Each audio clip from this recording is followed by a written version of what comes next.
Bam, we're live. Ooh, wow. Probably should have talked. They don't get much more diehard than Jason Ackerman, true CrossFitter in every way. He's done it all. An extreme advocate of the methodology, the lifestyle, the affiliate life, the athlete life, the cure for the most vexing problem life.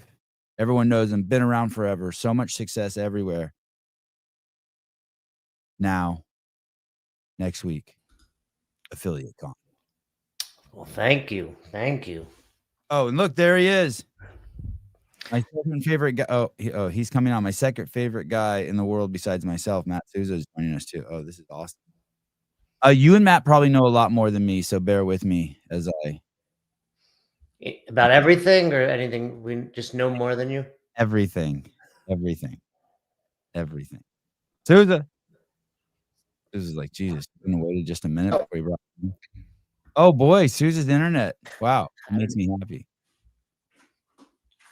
Is it bad? One small step for mankind. Or wait, how's it go? Souza, are you on the moon? Does it work at all? Yes. Yeah, I knew it. We have our first transmission from the moon. They dropped a tent off there. Souza brought his artwork, and what you do have this morning, Souza, is continuity. Your audio, your picture, and your lighting are all absolutely 2 out of 10. That's amazing. Continuity is important. Does it work now, Jason, or is it still just trash? Beyond trash, buddy. It's cool. You seriously sound like you're on the moon. I kind of like it. Okay. All right, hold on. That's amazing. Are those Jason? Are those special glasses? I'm reading it. Yeah, I see everybody goofing on them. Yeah, there's that's why your testosterone doesn't get lowered when you look at screens or some shit like that. It's something like that, right? I don't know. You know, I try to do all the things, and who knows what works. But hey, I just bought a shower head off of Instagram. Like, you're free here, buddy. Everyone gets duped. I love my new shower head. Most importantly, when I put glasses on, I feel smarter. Okay. So I put them on when I'm at my computer because I'm typically doing something like this, and it just brings my IQ up like 1 or 2 points, and those are important points. They bring me over the 70 threshold. So it's important that I throw these on. It's funny you say that because my grays have like surpassed my glasses. I feel like I can take my glasses off now. My IQ doesn't go down. You look distinguished with that. Yeah, I got enough grays. I love your comments. By the way, yeah, there's Pat. There's my neighbor. I see Pat walking in the neighborhood all the time. Oh, you do? You Rios, really? Yeah. Him, his wife, and his son, their dog. We're always like, just the other day, I think his wife's name is Bella, I want to say. Yeah. She was like, "You're always walking." Like, I'm literally like, every time I walk, I see them. They're awesome. Good family. Hey, is that where you do it? Do you do a lot of work walking? I used to do a shitload of work walking. I've tried. Like, I'm rarely at my computer anymore. Like, if someone wants to get on a call, I'm like, it used to be Zoom. Mm-hmm. I'm like, especially here, I'm in Colorado. Like, I love the weather here. So it's like, if I can be outdoors, I'm like, I'll take a call, but I'm going to go outside. When I lived in Berkeley, I would just walk probably literally 10 miles a day. And there was this one hill called Marin, and it was 1 mile super steep. And if I felt like I needed to shut the fuck up and let someone else talk, I would walk up that hill because I knew just couldn't talk. You know what I mean? So it would be like, hey, this is the shut up hill. Do you I watch your stuff, but do you address all the comments? Because people are if you want me to bring something up, I'll bring it up. Or if they pay money, or if I think they're hot. Like Judy Reed's hot, so I just bring up her shit. Judy is so hot. Yeah, this is how Matt. Yeah. You know what I mean? Andrew said, "Why is my camera to the side?" Because I have 2 screens and the camera's in the middle, and I honestly just couldn't figure out a way to mount the camera above this one, so I put it in the middle, so that way, no matter which screen I'm looking at. Yeah, that's sometimes I can't figure out how to mount my wife, so I just take whatever side, back, front, whatever. As long as it's working, I'm good. And then I'm just mount up. Pat and I are in Superior, like just outside of Boulder. But can I just something early on? Please. By the way, the Affiliate Con is coming up next Is it? It's next week. What's the date Affiliation on it? is Thursday. It's this Thursday. So that is the 24th and 25th. I'm sorry, the 23rd and 24th in Dallas. So I fly out tomorrow to Dallas. The team's out there. Sousa will be there. I don't. Is it strictly a live event, or can it be streamed also? No, this is just live. I'm sure down the road we're filming everything. We'll put stuff out there, but it's all live. And I just misspoke. 23rd and 24th is our client event. The 25th and 26th is Affiliate Con, this Saturday and Sunday. Okay, so if you're in Dallas, it's available for everyone on the 25th, 25th, and 26th. Correct. And if you are a client of Best Hour of the Day, you get an extra 2 days. Yeah, we do twice a year. We do a client mastermind. So we piggybacked it. So we're all going to be in Dallas anyway. And if anyone's watching and they don't have tickets, hit me up. I will take care of you. We want people there. And one of my favorite people in the whole world, favorite two people are going. I think either Taylor Self and Bryson are going. They have a couple shows on this channel. Shut Up and yeah. No, I reached out. Taylor. I invited Taylor, and he's bringing his coach Bryson. I think they're both at Andy Hindle's box in Charlotte. Yeah. And Sousa's going to be talking. Taylor's there. Hopefully we can link up. I'll tell you what, and for all your listeners and your fans, Taylor, he called me out about something like maybe a month or two ago, and he changed my mind. Like, I think the internet's a place where it's like I have my belief and I'm not willing to concede. And like I was listening to Taylor talk about it, and I was like, he brings up really valid points. So wow, and this goes back to one of your earlier comments, Jeremy E. World. He said, "Is this the dude who has all the hot takes for the sake of clicks?" And I don't agree with that, because I don't think they're hot takes. Like, people confuse this day and age, like, oh, you think something that's different from me, so it's a hot take, or maybe it's just my opinion. So I do post things. Also, they're on social media where I have like X amount of characters, right? But Taylor, I've been notorious for saying essentially like people that are training for regionals are stupid. And Taylor, he made some good points as to why that is an acceptable practice, and I liked it. Yeah, there are. It's funny too, because two things can be true, just depending on the perspective that you're coming from. I learned that a lot this weekend when I was commentating with John and Bill Grunler. We were talking about, I was viewing the athletes as seeing Crash as just a place to get data and push as hard as they can. And John kept seeing it, and I think Bill kept seeing it from, hey, they should be using a strategy to win. Mm-hmm. And so sometimes we were disconnecting and we'd be arguing about how they approach the workout. And then I realized, oh, we're viewing it from a totally different perspective. They're right and I'm right. Yeah, and if you watch the UFC, it's the same thing, right? Like, you watch the guys that are like, I just want to go out and put up a good fight and win, versus like Marab, who's like, I want to wrestle and hold you down because I need to win and make money. Yeah.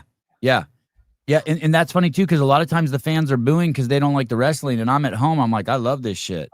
You know what I mean? I have no issue with you smashing the guy against the fence for 2 minutes. I don't need to see like a beat down every time. But more importantly, it's your job. Go win, go make money. Yeah. So Eaton Beaver, good morning. What's up, Jason? Yeah, it's my boy. Jason, don't you don't, I'm not telling you what to do, but you don't have to fall into the comments. If you're not used to them, you could accidentally fall into them. You see them more as a prop. You know what I mean? Deal. These are just some of these people would come on our show back when we were live, so I haven't seen a lot of them in a while. So it's good to see some of these people. I'll have Khalipa on here, and he'll just fall right into the comments. Yeah, Khalipa will be at Affiliate Con. Oh, that's awesome. Yeah, he's got the number one on the website. He's got the number one position. There's 4 keynotes, so it's him, Kelly Starrett, Hinshaw, and my partner Fern, who you call Jorge. Jorge Fernandez. Yeah, they're the 4 keynotes, and then there's just a ton of great speakers out there. Jason got a Mexican last name and a white boy first name. He's Cuban. So yeah, it's tough. Is Jason really his first name, or does he got something else like Yoel Fernandez? he goes by Jason, but it wouldn't surprise me if he was a Yoel. I could see him like a Yoel, Yoel, like not a Yeah. J. Yes. Yeah. I could see that. Yeah. That's the only Cuban I know because he was a UFC fighter. Yeah, Yoel So- Romero, right? He's like the project. Where's he from? Cuba? Yeah, he's Cuba, right? Yeah. Yeah. He's great. Tell me about best hour of the day. What is a best hour of the day? Affiliate coaching. So business and coach development for affiliates, by affiliates. Fern and I started a podcast in 2019.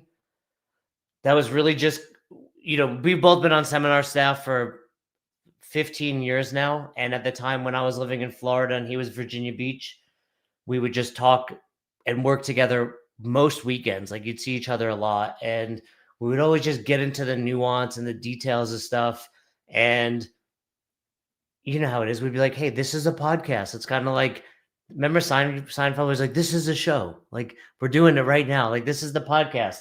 So we just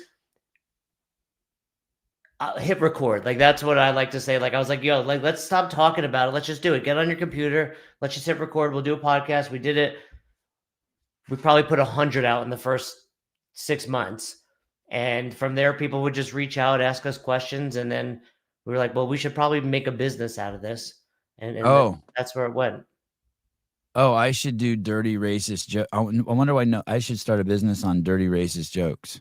Oh, you would crush. Yeah, you should definitely use my services. Joe Westerland, nothing says Jewish gangster from New York.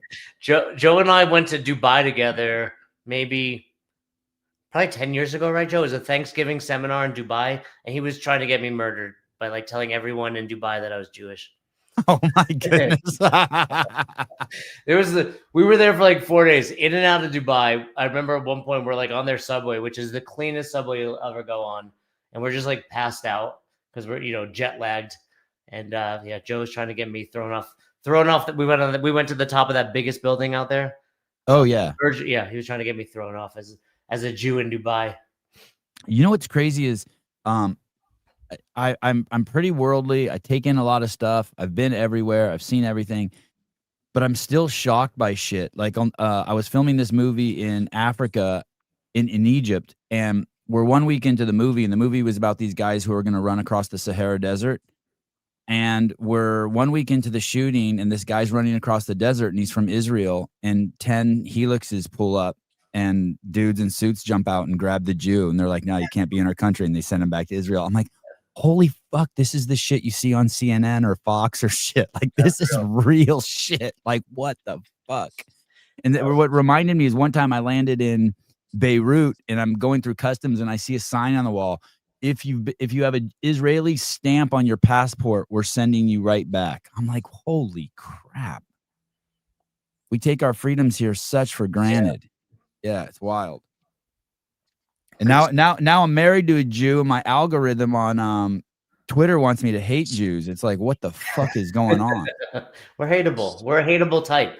There's only 12 million of these people. Leave them alone. What the hell is going on? Sousa's a regular on your show, and this is what happened. Are you traveling, Sousa? Do you know what he's saying, Sousa? He's saying, how is your internet? He's saying, how is your internet so shitty when you're a regular? Yes. Well, how is it now? It's hard for me to tell. You've gone from Atari 2600 to 5600. Yeah, it's like ColecoVision. Dude, I got nothing. I'm trying, guys. I'm trying. I have no idea why it's. Are you at your parents' house? Yeah. So he went to that's his office. Where's that? And it's on the fucking moon. What do you mean, where's it at? Jesus. I got a fucking pep link here, $10,000 worth of freaking streaming equipment to do it in Timbuktu and Spartanburg, and I can't get anything to work sitting here right now. Well, I don't know if it's because you got angrier or leaned in, but it's better when you do. If you yell, I think it's better. Oh, that's fascinating. Doing the energy through me. You're using the pep link right now? I know. I tried. I booted the whole thing up, screwed those damn vapes in as fast as I could, and plugged the whole thing in. Pulled up Wi-Fi, did not work. The upload speed was 0. Download speed was 0.33. Hardwired it into my laptop during that time, and it was worse. restarted the router here, which I've used several times, as I've done this many times before, and that didn't work. The download was worse. Now I'm just literally on my phone with 2 bars of not even 5G. It's like the LTE. That's crazy. Better. It's better. Yeah, now you're good. It felt my wrath. All right, cool. Back to Jason, hating Jews. Jason, I love this origin story. Started a podcast, obviously 15 years of just by yourself, and then obviously Jason's crazy well respected. You guys have always had amazing knowledge about CrossFit in every way. You obviously had a very successful affiliate. I remember interviewing you when you came on the CrossFit podcast. It was an amazing story. And then so you guys start a podcast, and you guys have enough information to get through 100 shows, which is wild because we see CrossFit Games athletes do 2 shows and then they're like, well, I got nothing else to say. Their podcast is over. And then you, 1,000, yeah, now. How many? I mean, as a whole, over 1,000. The two of us, probably 600-700, but then we've had little, iterations where we would go to affiliates or other people that are doing episodes. So yeah, well over 1,000. And it's called Best Hour of the Day podcast. If someone Their Googles day. that, Best Their Hour day, of their yeah. day. Yeah. And that's an important distinction. And then so you guys see that there's a demand for this information, and so you're like, okay, let's just repackage it in other ways that's consumable, and that becomes the business of Best Hour of their day. Yeah, it was like people would reach out, can you help me with this? So we would just do like one-offs for an hour or a 3-month thing, no direction. And then we met a guy named Marcus Gurzy, who Fern had knew for a long time. He was involved in Barbell Shrugged. He was with those guys, and he was kind of doing his own thing at the time. Like Barbell Shrugged had their like implosion. I don't really know the story there, but he reached out to us and was like, hey, I've done this. You're doing this. I think I can help you two idiots like be more business minded. And he kind of helped us develop a curriculum and all that. That's interesting because Souza started an affiliate show on Tuesdays here, a business show. And within 2 months, he's like, dude, I have to get a calendar now and have people sign up. I go, what do you mean? He goes, every Tom, Dick, and Harry is like trying to call me and get my phone number and talk to me for an hour and get information. So you guys basically had that too. You got a little overwhelmed with people wanting to just like get on the phone with you and just chat. Yeah. And I think that's common. And I think that's no different than CrossFit. Like, what's the best way to get started? Like, we'll just start doing the thing. People will, it's Glassman's whole model, right? Like, show up, people will do it. Then, oh, now I have to add a second class. Now I need to add a third class.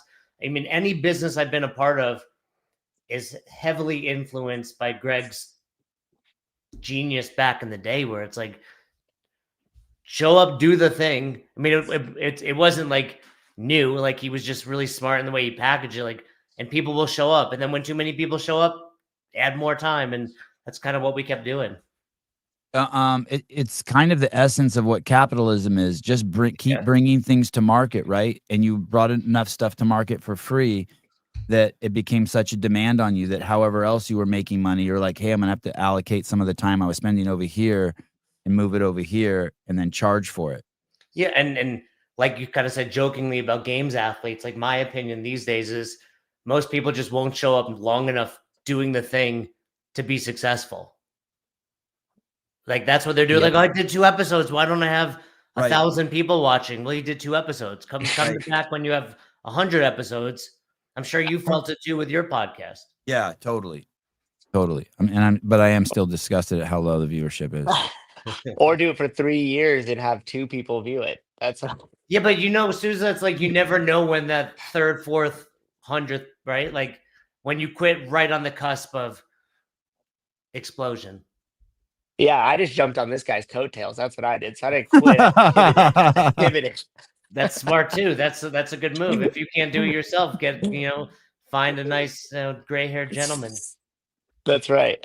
and then so the business starts up, and are you guys kind of in a little bit of shock, or is it kind of like, oh shit? What was there ever a moment when you guys? What year was it where you guys were like, oh shit, we've like accidentally built a real business? Like, this is like we have 50 people now that we have to manage and give them advice on on all their questions, all of affiliate centric questions?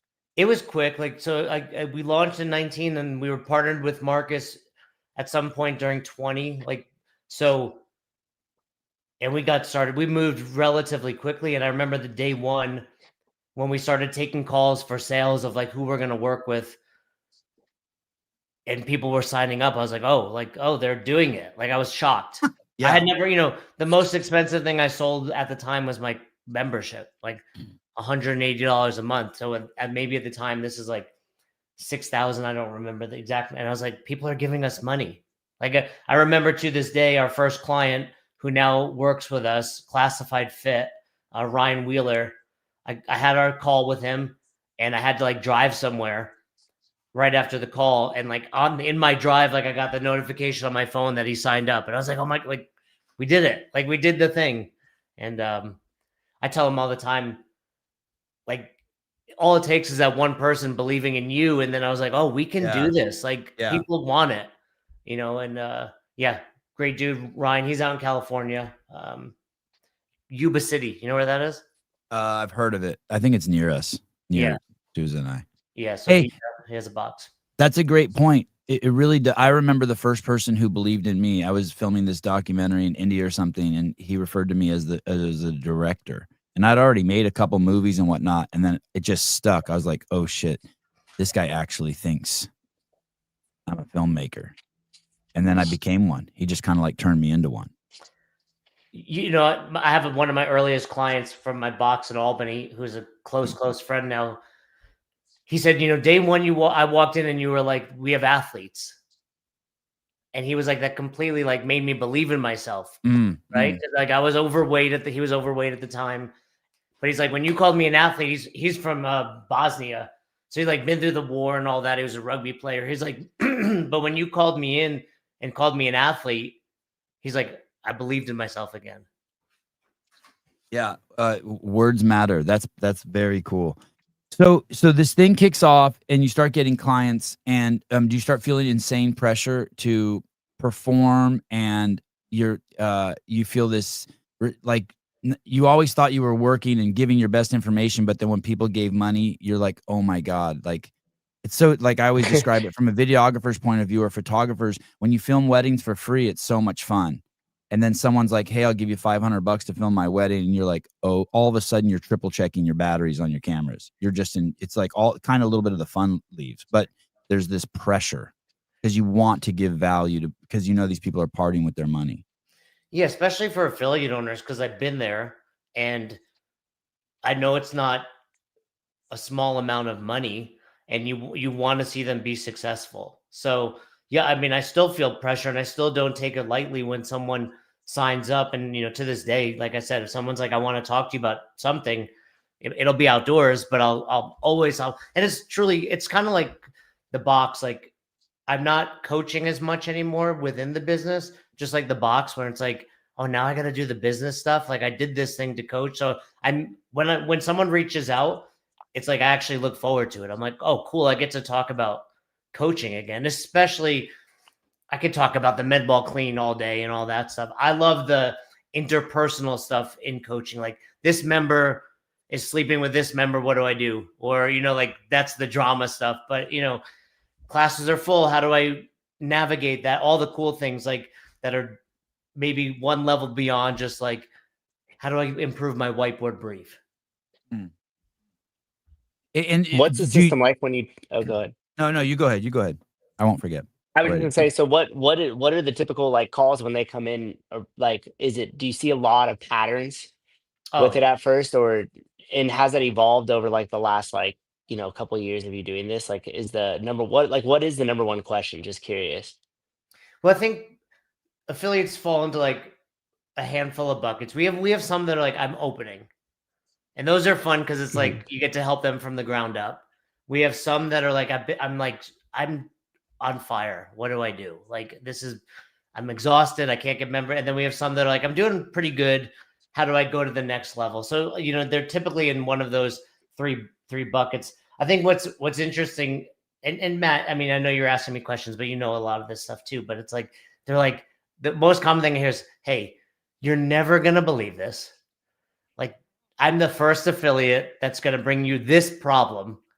And you're like, I talked to 8 people earlier today about this. They're always like, this is such a unique, I'm a special snowflake. And you're like, every box will go through this. And I mean, and that's what the 2 events, the Mastermind and Affiliate Con, I think that's the best part. I think so many affiliate owners are off on an island, not realizing like, hey, there's 8,000 other of you going through the same struggles. And, they're going to learn from us. They're going to learn from you. But I think they're going to learn most from each other, like just best practices. Like this worked here. And, and this might work in, New York. It works in Florida, so discussing that. But I think to answer your question better, it's like, how do I grow this thing? And how do I not work till I'm like no longer want to do this? How do I prevent that burnout? By the way, all the affiliate owners.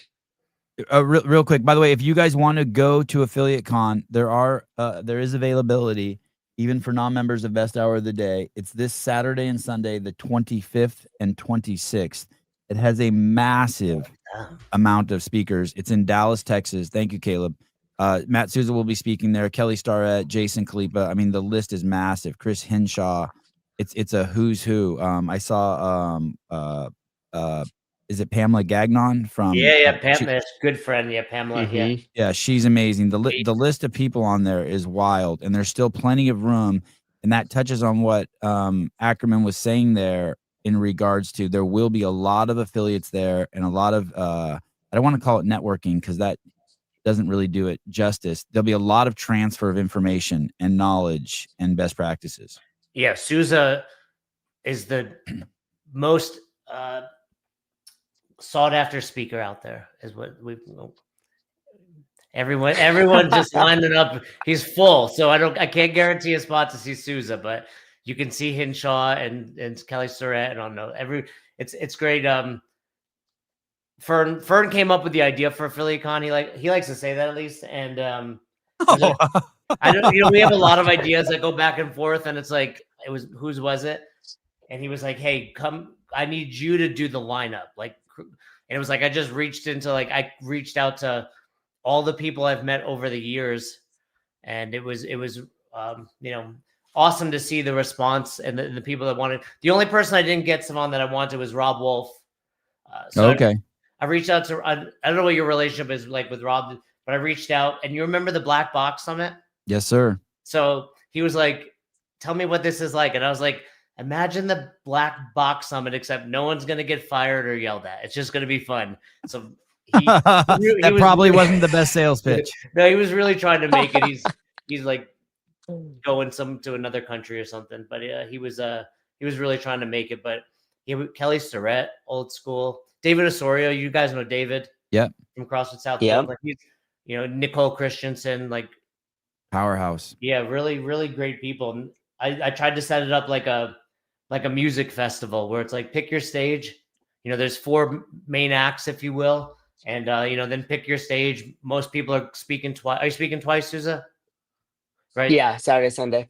Right. So like if I can't catch Souza Saturday because he's going when EC Sinkowski's going, I'll go see him tomorrow.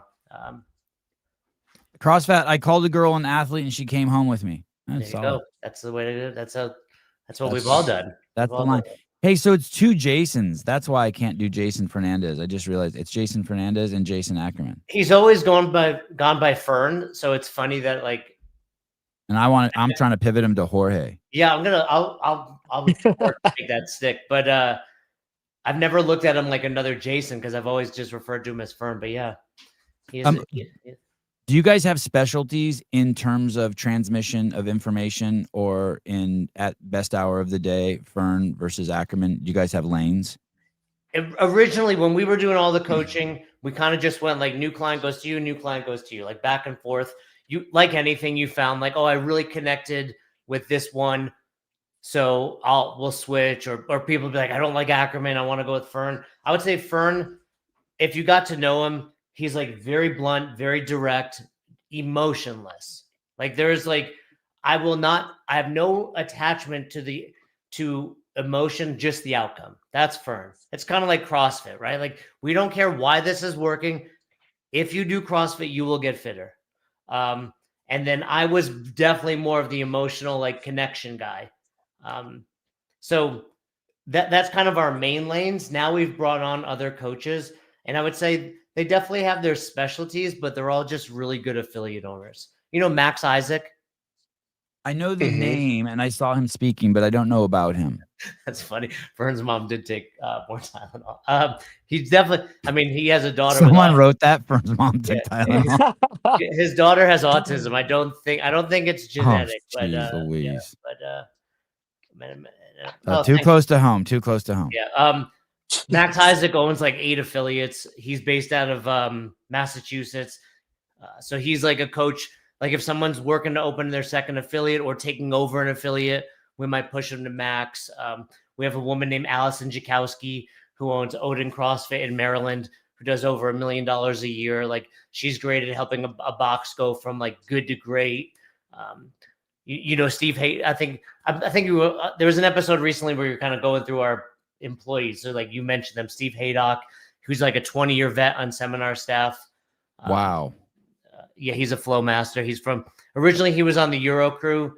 He met his wife on seminar staff, like, you know, little blurred lines there. HR. Natasha, yeah. HR violation. And like amazing dude, black belt in jiu-jitsu. They own an affiliate and a jiu-jitsu school. So they have black belts in Europe? I think he got his black belt in Europe, but he's a badass. Like I've been training. Think you could get a black belt in Europe in anything. That's crazy. He's got one.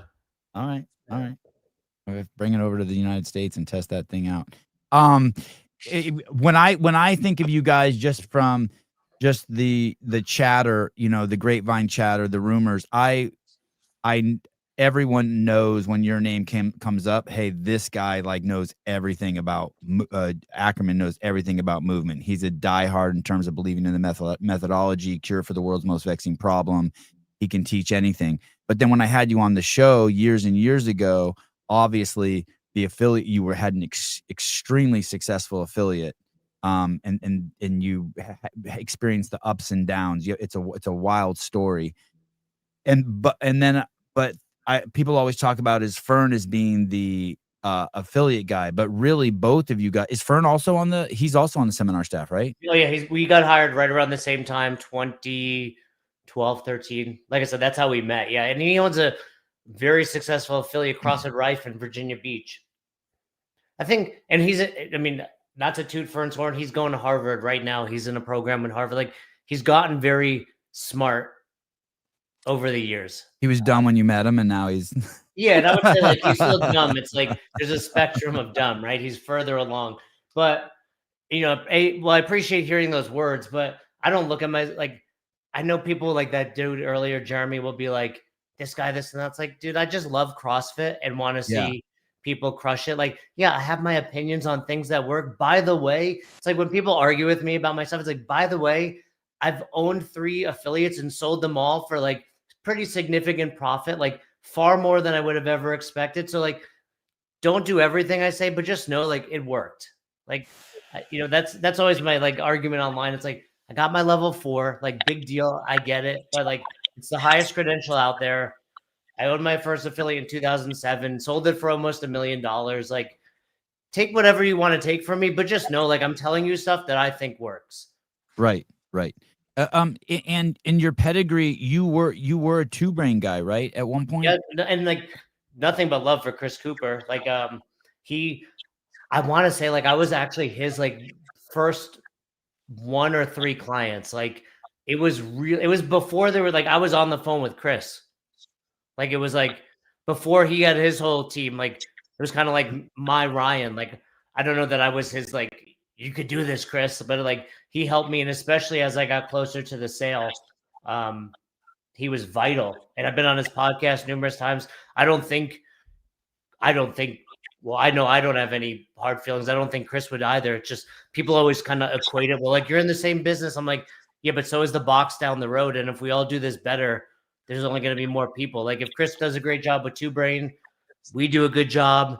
The Fit Affiliates of the world do a good job. Sousa's podcast gets more than 2 people watching. It's like we all grow this thing together. We all grow this thing together. Susie, your picture now is the most crisp picture out of the three of us, asshole. What did you Yeah, that do? is. You went to like. You went from ass to the best. I got it together. Can you hear me though?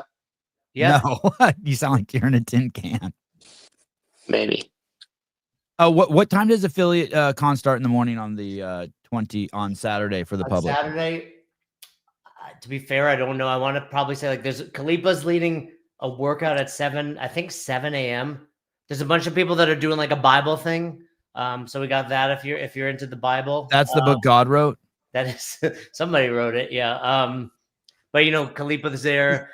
I find a lot of CrossFitters love the Bible. There we go, 6 a.m. Yeah. So Value, structure, discipline. It's a good match. so you can do the Bible with those guys. You can hit a workout with Khalifa. I think at some point Saturday we're doing Khalifa's burpee imam. Have you guys heard of this? I think I saw an Instagram post he made where like he rates. Tell me about it again. So you do. It's just 15 burpees every minute for as long as you can. Right, and then he had kind of like a ranking. Like if you did 5 rounds, you're this. If you do 6 rounds, like, you're this. Essentially, like 5 is like pussy. Yeah, Khalifa would never say that. There he's got it right. It's like his standard, but like so we had Khalifa on our podcast promoting Affiliation, and he's talking about this, and I'm like, well, I'm gonna go do it. And based on his numbers, I was like, all right, you got to get to 5. Like that's like you can't be a pussy, right? So I did 5. I was like, because you don't have to jump, which changes so much about the burpee. Like you'll watch these, they just stand. See, I mean that guy's not standing at all, but I don't know if I would count that one. But but I got to like 20 the first time I did it, and I just did it Saturday because I've been doing it like every other week. And I got 27 rounds on Saturday. Holy, let me do the math on that. It's 270 plus another 135. That's 305. No, it was 27. So 150 every 10 minutes. So 300, 400 something burpees. But my triceps maybe I had it wrong. Maybe it's 405. Wow, that's triceps crazy. Are so sore. But the goal is to get to 30 when we do it together. Isn't Ackerman 7? Yes. Smaller than you. I'm 5'3". Yeah. We're about the same size. I'm going to tell you when I saw it, I just wanted to get to 6 rounds. So, but I did jump. I didn't notice you didn't have to jump. I don't know if it but as soon as I saw that reel, I went straight to the garage, and I'm like 6 rounds. Just don't be in the pussy one. Yeah, and I agree with CrossFit. It's like Khalifa said, he's like the goal was like get off the ground, right? It's not about the burpee. It's like especially he trains a lot of jiu-jitsu, so it's like just essentially mimicking a sprawl. I do think I don't know what his standard is on that. I always open my hip. That's kind of like I just stand. So like straight up. Yeah. All 5'3" of you. But yeah, but it's way different than jumping. Oh, interesting. And I agree. If it's the standard for this workout, that's the standard. Hey, was it weird not jumping at first? Or did you catch yourself jumping on some of them still? I probably don't jump enough during normal burpees. So no, I was like, no, but I quickly realized how much that changes things. You just don't get that out of breath. I hang out with a lot of young men, and I was doing burpees with them the other day, and they're like, God, your burpees are so 2008. And you know what it is? I do the Dutch Lowy burpee. You remember his? Like I stand up and I just touch my hands behind my, like, remember that thing? He just boom. And he's just a little tiny hunched over. He was one of the main people in Every Second Counts, right? Yeah, yeah. Wasn't he like, I want to say he was like training like near a washer dryer. I remember that, like there's a scene where he drops the overhead squat on the washer and dryer. Yeah. Remember that, yeah. Yeah, so that's the way mine look. And that's the way my kids look. But it's so funny because I never thought of that. Well, that was like the easy, like, you know, back in the day, it was like, this is the standard, the arm here. So it's like by clapping, you were saying, I'm hitting the standard by clapping behind your head. Yeah. We lost Souza. When the talks that are going to be there, can you go over some of the topics just roughly? You know, not all of them, but topics that people will hear. There's let me pull up the people. Like, okay, so if I'm going through this, Hinshaw is obviously going to talk about aerobic capacity, and I think he's actually running a workout Friday for those that come in early enough. That's going to be, I would say, like high rocks style, like a longer. You know, obviously a lot of people are into high rocks. I have my thoughts on that, but you know, he's going to run a high rock style workout. I'll tell you just because you like to, Please. I think if you run a CrossFit affiliate, you should be doing CrossFit, and that will prepare you for High Rocks. Yes. And like everyone that's, I say this is where I get in trouble. Like I don't say everyone, but if you're running a High Rocks class at your box, in my opinion, it's because you do not understand the CrossFit methodology. More specifically, I would say if you're running a High Rocks class and you're affiliate, you have a semantics word. You're stuck on superficiality, because I see High Rocks as someone who saw CrossFit and said, "Oh, I'm going to make up a CrossFit workout and build a business around it," which I have no issue with, by the way. And that's great, but right? But it's for sure a hero WOD of some sorts, right? It's some long WOD. Yeah, and I mean, if you're doing High Rocks and you're like, I'm a High Rocks athlete, like you should probably run more and do whatever the movements are, wall balls, etc. But if you're just like, I'm going to go to a High Rocks because it's in town, do CrossFit, maybe get out and do a few runs here and there just to prepare yourself. I think it's like, I want to say like 5K in running. So, or 5 miles, I don't remember. But point is, like, a lot of people are, if you're doing it because you're like, hey, I'm just trying to grow and catch more members that are seeing this buzzword, cool. But I don't think that's why most people are doing it. I think they're doing it because they don't understand, like, hey, if we just went long once a week, kind of like Pat Sherwood said back in the day, like, live your lives in couplets and triplets, go long every once in a while, like, you'd be absolutely fine. It's just like if you and I were going to climb Half Dome next in a month, we would do more step ups and longer workouts. Yeah, and we'd be ready. Ready, right? yeah. My wife ran a half a couple weeks ago, and I was like, I can run a half, and she got really mad at me, and I was like, what? Why are you mad? And she's like, because you're like diminishing what I'm doing. I'm just, and I was like, I'm not saying I would win or even be faster than you. I would not. I'm just saying I've done CrossFit long enough that I know I can do pretty much any athletic endeavor you put in front of me, within reason. I'm not going to go run 200 miles, but I can certainly run a half marathon. It's the same with if you're training, like when I do my kids do CrossFit, but they do a lot of fighting, and the movements that I have them do are like, I have them do a lot of overhead squats in good positions because I know that that's really good for your mobility, right? I have them do a lot of pull-ups, but I have them do it holding gis instead of the bar, right? I have them do a lot of burpees, to practice sprawling, and at the top I have them jump up into the fight stance. It's all CrossFit, but just taking some, doing some tweaks to it. Yeah, if you watch jiu-jitsu, it's like you're just watching CrossFit happening in a fight. Right? Yeah. I saw a video on YouTube. Yeah, exactly. I saw YouTube the other day, and it was a who's the guy? He's like considered like the best jiu-jitsu coach in the world. The bald guy. He trained John Danaher. Danaher, and the video said Danaher's favorite workout, single best movement, gym movement for jiu-jitsu athletes, and it was toes to bar. Right, because you get that hip flexion, yeah.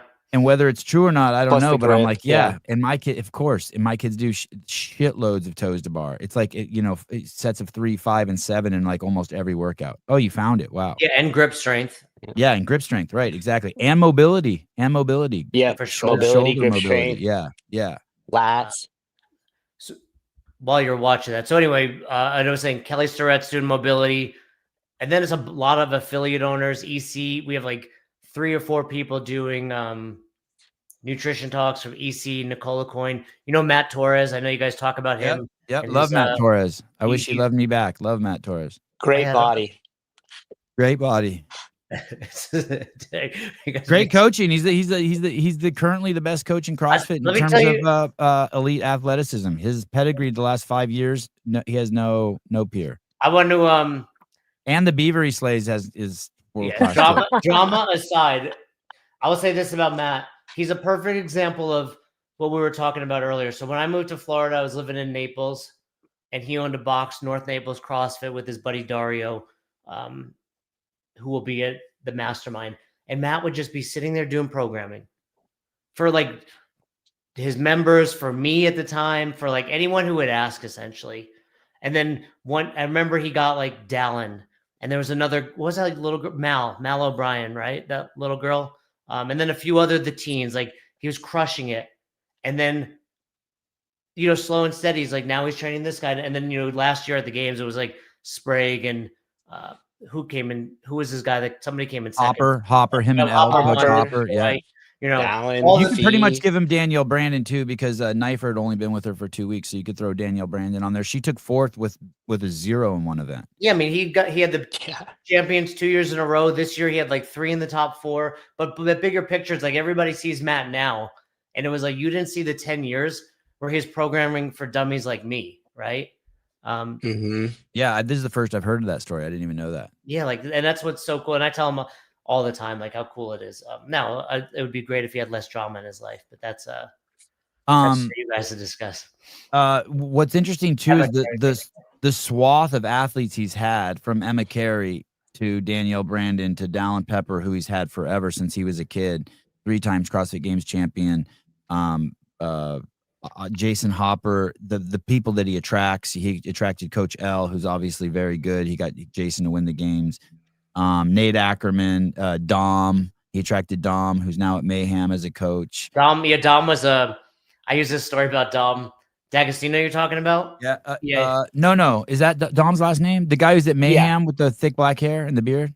Yeah. He was a coach for those guys at North Naples. And I want to say before that, like, think about this too. I think in a day and age where all these athletes switch around, like Dallin's been with Matt for like since a teenager, right? And then he moved. I want to say like that just goes to show he's doing something right and clearly creating solid relationships with his clients. But Dom, I tell this story about good and bad coaching. So Dom is an amazing coach, great human. His wife Olivia, awesome, like close friends. And this is like knowing your athlete, the personal thing. So we're in the middle of this workout. I want to say it was like 5 rounds of 10 power cleans, 10 burpees. So it's like a burner at 135, right? Like going broken. So Dom used to be the guy at the whiteboard that like, all right, guys, circle up. This is a brutal workout. And like, I'm like, well, I don't want to do a brutal workout, dude. I'm 40, like, right? So it's like that attitude. Like, and that's where I tell people, like, don't say brutal because like, that's intimidating to some. Like, I get what you're saying. But, you know, Marsha over there, who's 50, doesn't want to hear that. So we're in the middle of this workout. I'm probably going into round 4 or 5. And Dom gets in my face and screams, how bad do you want it? You know, like that. You know that, Sousa, right? Yeah. I remember just looking at Dom, be like, I don't want it this bad. Like, this hurts. Like, I want it less than this, right? Like one less than this.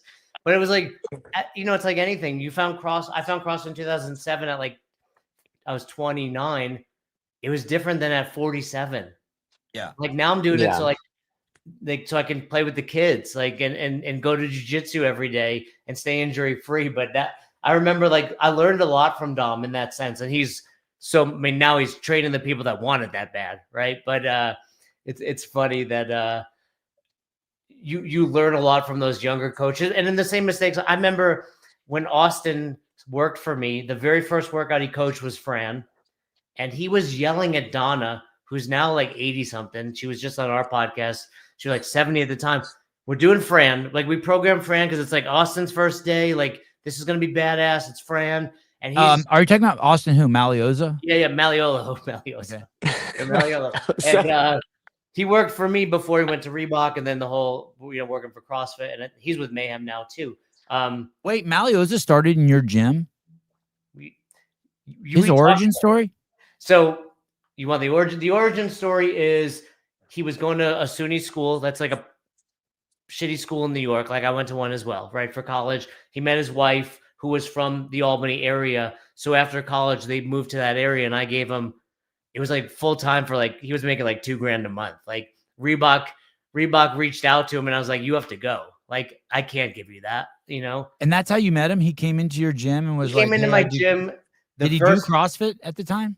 Oh, he made it to the games that year. Okay. From my parking lot. But I remember he like knew my parents, and my parents were like, this young kid's coming in to do CrossFit. He's really good. And at the time you're like, everyone's really good, right? Like, he's going to the games. I was like, I'm good. Like, this is my standard. So he comes in and did Grace in like 1 minute and 30 seconds. Wow. And then he did Grace, and we're like, I want to say like catty, probably. Like me and my coach were like, yeah, but he's not locking out. Like that was Yeah. that was shitty, It's right? not standard. Yeah. But then he went and did like he's 137 if he really follows the It did, rules. I think it was 29 reps. It was like we're 29. just like angry that because and I'll tell you a story about my level 1, but then he went immediately into filthy 50s in like 13 minutes. Wow. Like immediately. So anyway, so he's coaching his first class and he's yelling at Donna in Fran that she has to be more aggressive in pulling the bar down into the thruster. And she's 70 at the time? She's like at least 7 because she's 80. Yeah, she's probably 70. Yeah. And I was like, bro, I was like, she's using PVC. Like, let's calm down. But it was like you learn a lot, and I think he learned a lot from that experience. But so 2007, like you didn't know, the only thing you knew was the leaderboard on CrossFit.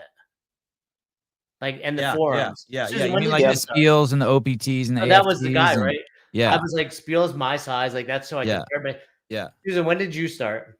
2010 was when I really like got into it. So 2007, I go to my level 1 in Toronto. Savon, you might have been there filming. I don't like Greg was there, Castro, Nicole Carroll, all the people. It was in CrossFit Toronto. It was like this like warehouse, I want to say, freezing. And they were doing Fran. So we do Fran day 1, lunch break. This is true story. So Sherwood's there, and I think I'm hot shit, right? And I'm like, I don't think I quite said this, but like my memory is like, hey, you probably want to get the cameras out. Like, I was like, oh, that's so good, Jason. I'm about to throw down like an 8-minute Fran. Like, so, yeah.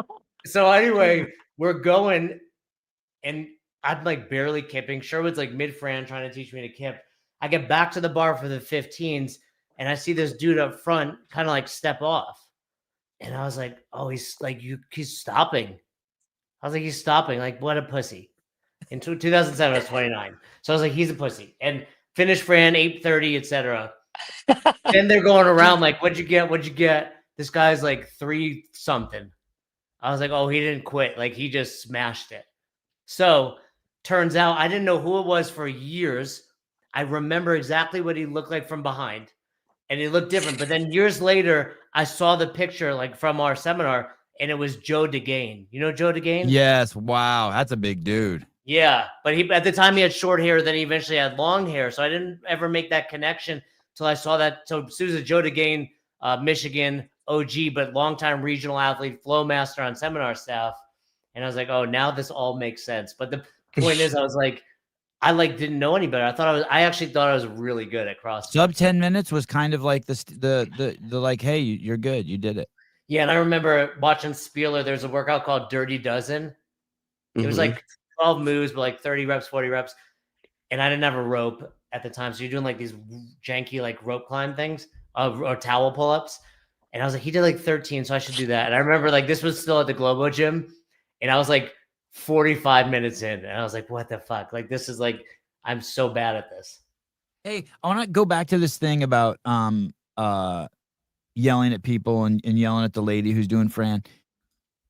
Once you know your client, though, and you know what they want, like for me, I do like the brand value that CrossFit offers, that like, hey, I'm the fittest guy in the Starbucks or the Walmart, right? And that it is hard, and that I do CrossFit because it is hard, and I like that brand value. And there, when you tell someone it's a brutal workout and then they finish it, there's a feeling of success there, right?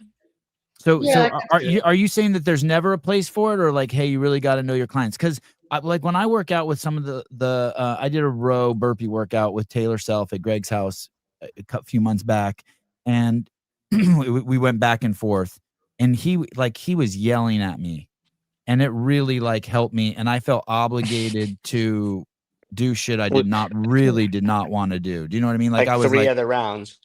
Yeah, yeah, exactly. Like basically we did more rounds and I did more burpees, and the whole time I felt like I was like flirting with throwing up. And I was like, and I really appreciated the experience afterwards.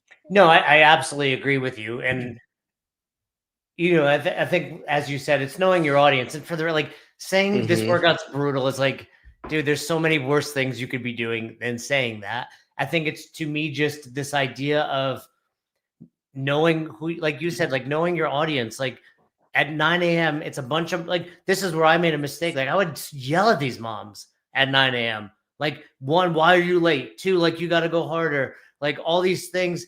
And now that I have kids and I have a wife, I'm like, oh, thank you for making this part of your day. You're 5 minutes late. I know why you're 5 minutes late, because your kids are assholes. You couldn't get them in the car and all the things. And it's like, I think that's what is just overlooked in the CrossFit experience these days. Like that's the best hour of their day. And you say what you want. Like, I hope it's not the best hour of your day. We all get that. Like I go to jiu-jitsu 4 days a week and it's my favorite hour. Like, and it's not yes, it's because I love rolling. My friends are there, but it's like, because when I go choke people or more likely get choked, I'm better for everybody else. That's what we want, right? But it's like, don't forget that, like, don't get so deep into it that you're yelling at 70-year-old women to pull down on thrusters or like, I was glad, I joke, but I'm glad Dom yelled in my face because he knew me too. Like Dom knew me. He knew how hard I wanted to work, but it's, just about that attitude of like, yeah, constantly very functional movements at high intensity absolutely work. We can sit here and dig into what high intensity means, right? It doesn't mean like piss yourself 7 days a week. It means like go hard more often than you don't, but I got to get you to show up again tomorrow. Yeah, and it almost comes down to like more of like a hospitality type thing, like when you say know your audience, because as you get to know the people that are in front of you, you'll know what they need and when they need it. And being tuned into that to be able to say, okay, I know so and so needs an extra push right now. And I can adjust my tone and tonality to still give that same aggressive kind of push without it just feeling like it's like beating him down. To your point about the jujitsu thing, like when I first started, I got paired up with this guy Javier all the time and he just beat my ass. And it was to the point where I was like afraid to go at some point, like, dude, I'm just kind of beat down today. I just want to go and roll and learn some stuff. And I know they're going to pair me up with Javier and he's just going to ring me out. Right. And so if you have to know that there's an ebb and flow to that. So you might have somebody that comes in, I might recognize Savon's a little like fired up today. Maybe his internet's not working no matter what he tries. So he shows up at the gym and he's got some extra aggression that he wants to get out. So I'm going to maybe get on him a little bit more. I might see him coming a little bit more slower. I know that he's worked out the last 3 days. He's a little bit more fatigued. So I might pull that back a little bit, but the person next to him, I might dive in. So it's just about really being like in tune with it and then caring enough to recognize the small little nuances as the people are sitting in front of you. And you can only do that if you build the relationship and ask questions too. Yeah. And also like it takes a certain amount of maturity. Like at 29, I didn't have, and life experience, right? Like I had no idea. I still talk to some of those moms and I'm like, I'm sorry for being such an asshole. Cause I had no idea how hard this parenthood thing was. And I was like, like, or just how tired, like you showed up when your kids were throwing up all night. Like I don't need to push you. And like you said, Susan, it's like knowing sometimes when to push Savon and sometimes when to be like, dude, like your kids were up, you're tired. I'm so glad you're here. Go RX if you want, but let's slow it down. Let's take a minute, like here and there. Like it's connect, like you said, it's connecting. And most recently I've been posting about like keeping your whiteboard brief, which is part of the brief, right? Like, and people lose their shit on that. And also like not asking a question a day. I really don't like that. And what I should say is like, I don't like it while we're standing around. But what is that? Give me an example of that. What's the question of the day? Like, hey guys, welcome to the class. Tell me your favorite breakfast cereal.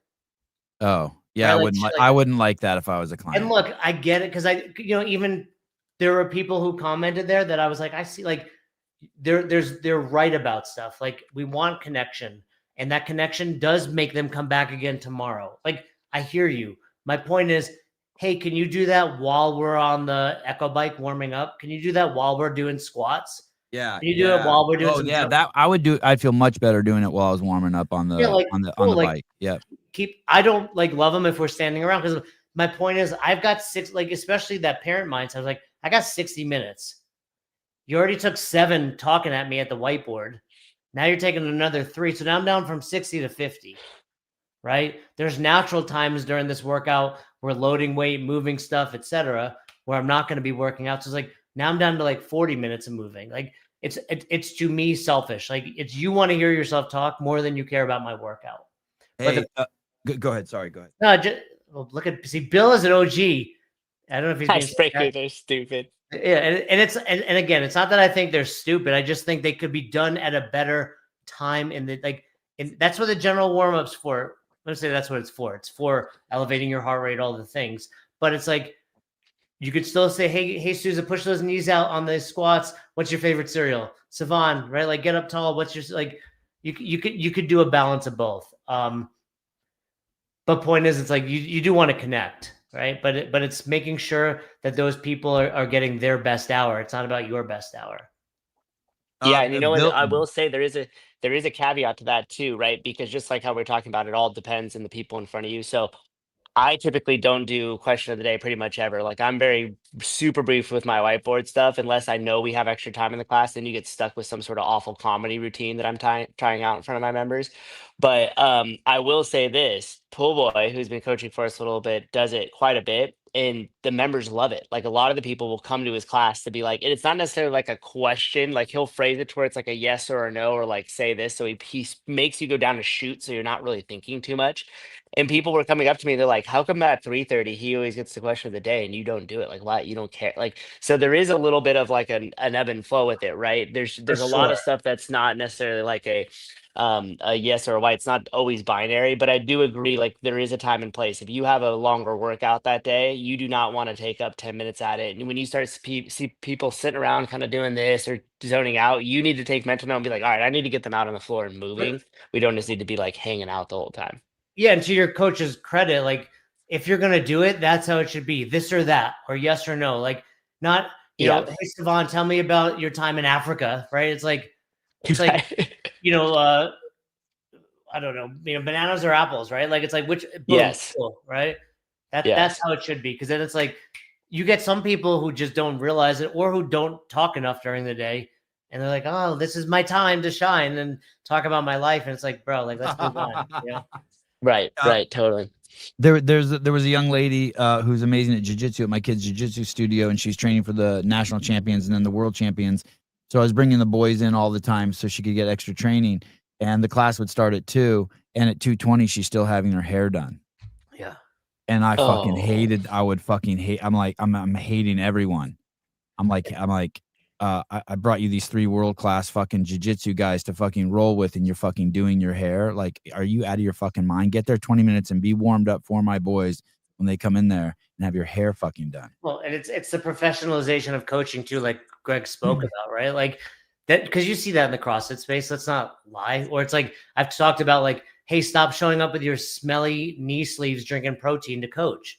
And people lose their shit, like, but I'm doing the 4:00 class. And I'm like, okay, well, maybe don't do that class if you're coaching the 5, or be done 10 minutes early, pound your drink and change your fucking shirt. Like it doesn't, I'm not saying you got to show up in a suit and tie, and I'm not saying you shouldn't work out. I'm just saying, be mindful. Yeah. You're a professional. By the way, you're asking to get paid.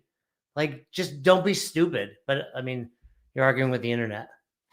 Yeah, but like you said, it's their day, it's their hour, and so you have to showcase that in every aspect of what you're doing when it is their hour. So to Savon's point, it's like if you're starting at 2, like you're ready for them at 2. That's the hour. You need to be there for them, right? Not doing your hair, right? Like it doesn't, like all that other stuff. They show it and they feel it, and a lot of times you'll build relationships with your coaches, so you get a lot of leeway from members that you have relationships with, and people get way too comfortable with that with the original 8 people in their class or 10 people. And then they realize, hey, at some point, these other classes are growing, but mine's not. And it's like, yeah, because every time you have a new person and you're treating them that you have the relationship, and you think that you have the leeway like you do with these other 10, and you do not. These are brand new people, and you need to be giving them everything when they step in the door in front of you. Yeah, and we made mistakes in 7, 8, 9, 10. It's like, cool, we learned from them. Like, I can't tell you the number of times I coached with probably my shirt off, like drinking protein, like being inappropriate, right? It's like, cool. Now I wouldn't do that. Now this is how I would do it. Like, learn from what I've done wrong. And look, shit happens. Like, I took the 4, the coach ran late, so I'm late. Like, cool. We get it. I'm not saying this is like always a perfect science, but more often than not, slide your knees. By the way, why are you wearing knee sleeves? Like, you're squatting 135. Take your knee sleeves off, and you'll be fine without your post-recovery window of protein. It's like all the things. Yeah. And And just to add, going back to the pool boy thing, we are all not created equal. There are some things that people are going to do. Like I haven't seen pool boy coach a class, but I know he has super high energy. So if pool boy's in there and he has his shirt off and he's dripping sweat, and if I was a client, like, I wouldn't give a fuck, because he's gonna have the biggest smile on his face. He's gonna be like, "Okay, everyone, I want you standing on one leg, on your right leg, while I talk to you, and then I'll tell you switch every 30 seconds." And he's like, he's the kind of coach that could probably slap me on the ass and I'd be excited. You know what I mean? So there are people who transcend, you know, who transcend the rules. Yeah, we are not all equal. It's probably good to have discipline and structure and know how to coach, like the fire academy. But then there are these people who are just like, wow, this guy's just his own freak of nature. Right. I would say the concern you have as an owner, though, is the guy that doesn't have that personality, seeing that. Yes. And thinking like, oh, that's me too. And I'm like, no, you're creepy. Pool boys, not, right? Yeah. Pool boy swings both ways and doesn't intimidate the women. You're a fucking pervert. Get your shit. I heard Greg once say, like, when I see an arrow, I want to go the other way. And that's kind of like my contrarian attitude. And I think what I've gotten better at over the years is, like, we have rules, but now we know what can and can't be broken. So it's like, have these rules and know there's a time to break them. Pool boy, is that his name? Pool boy? It's Mike. Yeah. We call him pool boy because every woman would probably want him as a pool boy. Right. And then, you know what? I'd be like, hey, here's, like, to your other coaches, Susan, like, here's why pool boy can break those. See his 6 abdominals right there? Cool. Show up like that. Like, and I know that's like weird and gay and all, but it's like, that shows people, like, I want to look like that. Like, you, chubby guy over there, like, you don't get to show up like that yet. And pool boy brings the energy. It's not look at me. It's like he's got just he's just dumping energy off. And you can feel that too. Like, if it's not about him, like, and that's something I've been digging into with our clients is, I used to say, like, presence and attitude isn't coachable. And then recently I've kind of, I've changed my tune a little bit where I do think it's coachable. Like, I guarantee Souza, you know him, Savon, pool boy? Yeah, I don't know him as well as Souza. Souza's had him on his coaching staff at CrossFit Livermore. So, but I'm sure Souza, this is what I went through this last week with our clients. It's like, when you say presence and attitude about pool boy, you're probably saying, like, he smiles, he makes eye contact, right? It's like, so we can teach this thing over here, right? But we just have to define it a little better. And he's doing all the things. So, you know, when a member was like, I love pool boy's class, I'd be like, what do you love about it? Oh, he said my name 8 times. Cool. That's presence and attitude, right? Like, all the things. So I think you can work on developing that. And then you too 100% show up with your shirt off when you have the same presence and attitude as pool boy. It all needs to be defined to the I like when Jason says pool boy. It all needs to be defined to the observer world. And so when you say things like presence and attitude, like, somebody who might not have a big energy and like a big mood with stuff, they might think like, oh, I am giving 100%. But if I say, hey, when people walk in, right when they come in, even if you're doing something, reach over and smile and wave and say, I'll be right with you. Do that within the first 30 seconds of them walking in the door. After that, go over and shake their hand. Know who everybody is in your class. Scroll through all the stuff. Say their name 3 times throughout the hour. When I'm in the other room, I want to be able to hear the coach during the Metcon and no more than a 3-minute gap between the time I hear you and I don't. I want to be able to walk into the room and know who's coaching immediately. And how do we know that? Because you're moving, you're circulating, you're giving some sort of command, you're on top of the clock, you're telling the class where to go next. So like you said, like, there's certain things where you could say presence and attitude that might mean something to everybody else. But if we define it into the observable world as this and this and this and this, even though they may not be as loud as like I am, even though they may not have 8 abdominals like pool boy, if they still check all those boxes, we could say without a doubt, you had a great presence and attitude in the class. Yeah. Because a lot of affiliate owners, like, I didn't like that. And it's just, subjective versus objective. That's right. What year is this of Affiliate Con? First year. Oh, no shit. First year. Yeah. Yes. First year. Are you guys, feel a lot of pressure? Are you feeling anxious?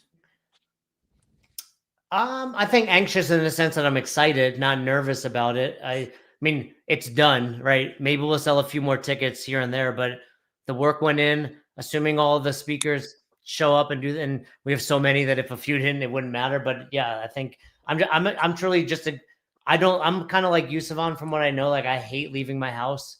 Yeah, hate it. Mostly for like travel. Like I do my thing during the day, but I hate travel. I hate being out of my routine. I hate being away from the kids.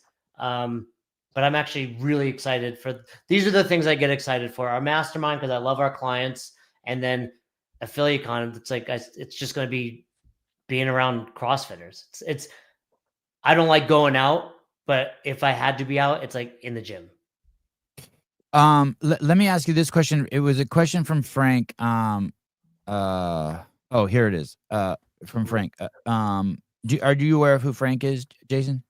This is the collective guy, yeah. Yeah, the collective guy. What would Jason tell an affiliate who says they don't see the value in affiliation, that the brand is keeping people from coming into the gym? What's your guys' relationship with Frank? I love Frank. Everyone else. Are you investing? Are you part of the collective? No, fuck no. That was. I mean, no. I don't agree. I don't agree. Like, I don't agree with anything he says. I think a collective is a horrible idea. I think we need a fucking we need a dogmatic dictator like Greg or Dave. That's the only way it's gonna work, in my opinion. But he thinks that like you could vote on it and be like, okay, let's not squat below parallel because I don't know what he thinks because there's no vision. And I don't want to knock.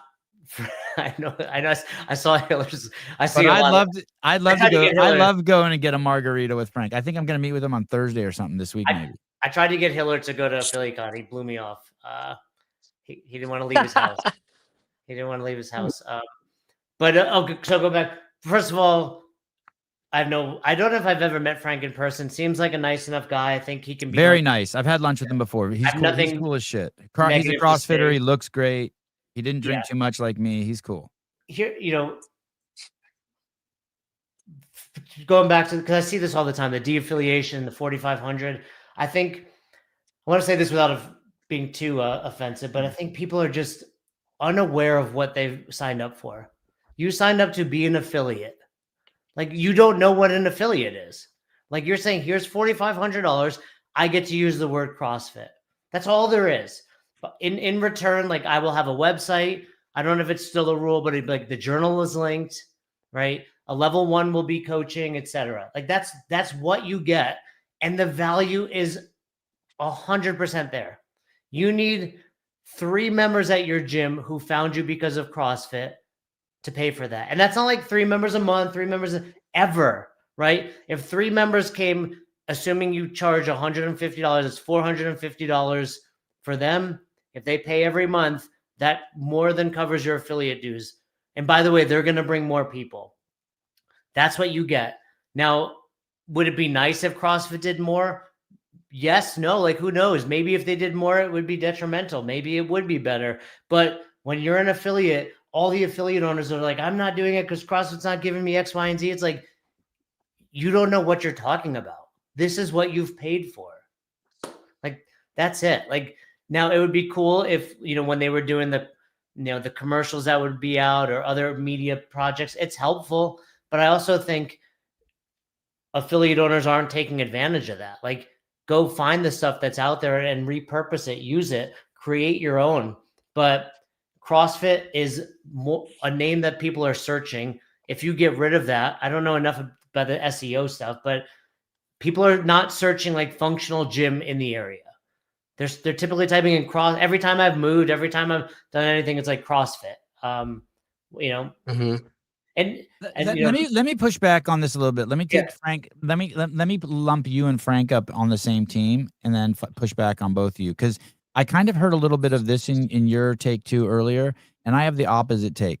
He says, Frank says, yes, it attracts some and intimidates many more. The marketing should focus on for anyone, not on the not for everyone. And I feel like you fall in that camp too. Maybe I mischaracterized you, and you can dig out of that easy. I won't hold you to it, but I like the fact that it's intimidating and hard. I was scared of it. I was scared to do my level 1. When I did my level 1, I was the only person who hid in the corner and didn't do Fran because they said the 65-pound bar was for pussies. That's what they said in my level 1. And now 15 years into it or 20 years into it, however far I am, I'm like, that's the value for me. Like, in terms of the superficiality, I like the fact that we're honest about how fucking hard it is. I don't want any, like, and people be like, well, you don't know an affiliate, you don't know how hard it is to get in people. I don't care then. Let your fucking affiliate go under. The brand should be protected at all costs, and this is fucking hard. And if you don't think it's hard, if you sell it as anything but hard, you're lying. No, I would say I'm more lean with you on that. I remember when Greg was going around doing those 101s back in the day. Is that after the Floyd 19 thing when he was holding No, he was like 2008, 2009. And he was going to like just affiliates doing like question and answers. Oh, yes. I asked him this question. This is like, why are you only putting the Spielers up there? Like, why are you not putting the Joe Schmoes from our box, which obviously changed. We got to the living room scene and all that. But it was like, he said, because if I put Richard Simmons on my site, like we can't go beyond that. But if I put Spieler, we can go below. It's fitness, right? Like anything below. We attract all the Navy SEALs and we can backfill. But if we only focus on the gays and the fat people, the Navy SEALs are never going to do it. Not that he had a problem with Richard Simmons. Yes, for sure. Yes. Yep. I agree, and I think it should still be intimidating, but I also think that's on us as the affiliate owners and coaches to be like, yo, this shit is hard. But guess what? I'm going to make it hard for you, not hard for him, her, or them. Like it's going to be your hard. That's relative intensity, right? And to Sousa's point, like you can only do that if you connect and you understand that with your members. So I know, hey, I'm going to push this guy. This guy needs a little bit of softness today, but yeah, it should be hard, and that hard should attract you. And by the way, sure, you can, the expression of it's for everyone, not for anyone. Like it doesn't need to be for everyone. You need 100 people in your town. Like you don't want everybody coming in. One, you're not a good enough coach to handle it. Like you want 100 people that want to show up regularly, like 80% of your members consistently, maybe grow to 150, 200. Like you don't need everybody in your neighborhood to come in. And yeah, that would change things. I think you do need to, I like what you said there, Savant. It's like, protect the brand. Like this shit is hard. Like, but that hard, to quote Jimmy Dugan, it's the hard that makes it great. Come on. Yeah, I tell my wife that all the time. What movie's that, Susan? You're too young. You don't even know. Andrew or Sevon talking about what affiliates want while simultaneously not belonging to one is crazy. Miss Seema, the lovely Seema with the great hair and the super jugs. Let me say this. I specifically said I don't give a fuck what the affiliates want. So let's go there. Maybe so that's not even an accurate statement. And Andrew owned an affiliate at one point for many, many years, a very successful affiliate, which he claimed was the fittest affiliate in the world, and offered to challenge any affiliate in the world against his members. So you can rework it and take a shot at me, but that's like you're grossly mischaracterizing. I'm an HQ guy. I'm a protect the brand guy. I don't even think the affiliates really should have much say at all. I don't even think they know what they want. I'm totally against Frank's idea that if you let the affiliates all vote, we'll end up with a watered down bastardization, like the Catholic Church like the church letting gays get married. Like, hey, I don't have a problem with getting gays get married, but if you're part of the fucking church, you don't fucking allow it because you need to be dogmatic and protect your brand.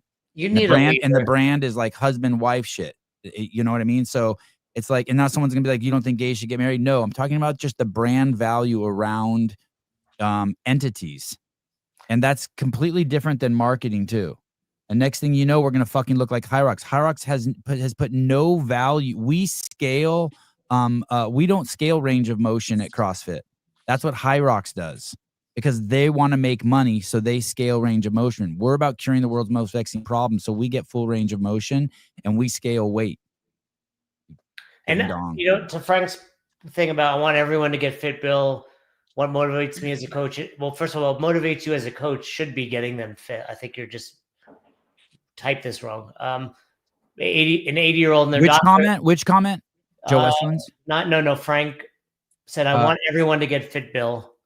What motivates me as a coach is help. Okay. Let's see. What motivates me as a coach is helping an 80-year-old have their doctor ask them how they reverse their osteo. And I think, and their mom getting their first pull-up. No, that's great. But I don't think what we're saying is because we want it to be intimidating, those people won't come. Like that's like saying because you're 80, you're afraid of being intimidated. No, like many 80-year-olds want that feeling again. And many moms want that.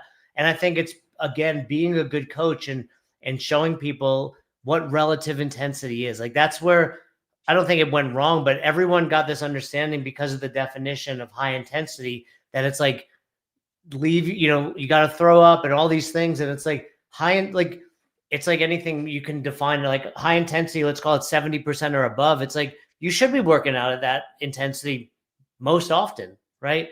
Other than that, like maybe you're doing some zone 2 and stuff, but it should be intimidating, but that doesn't mean you won't reach these people. And if you do a good job, I had Donna, and then all of a sudden I had like every geriatric woman in the neighborhood coming in because like, I want to do what Donna's doing.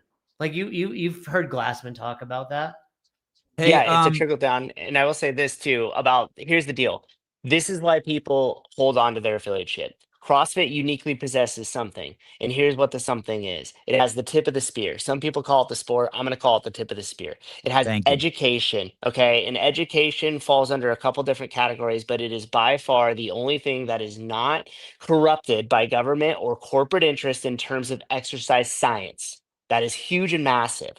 The Nice. third thing it has is health. And I also throw validation underneath health. It validates all the education with the actual health results, the efficacy of the program. CrossFit is the only thing that possesses all of those in one bundle. And it's the only name that unites all the affiliates under that. The issue that we're experiencing right now is three things. It's a lack of a vision. What are we doing with those things? It's a lack of direction. How are we exploiting them and where is it going in the future? And the thing that makes those two move forward is leadership, which we are extremely lacking.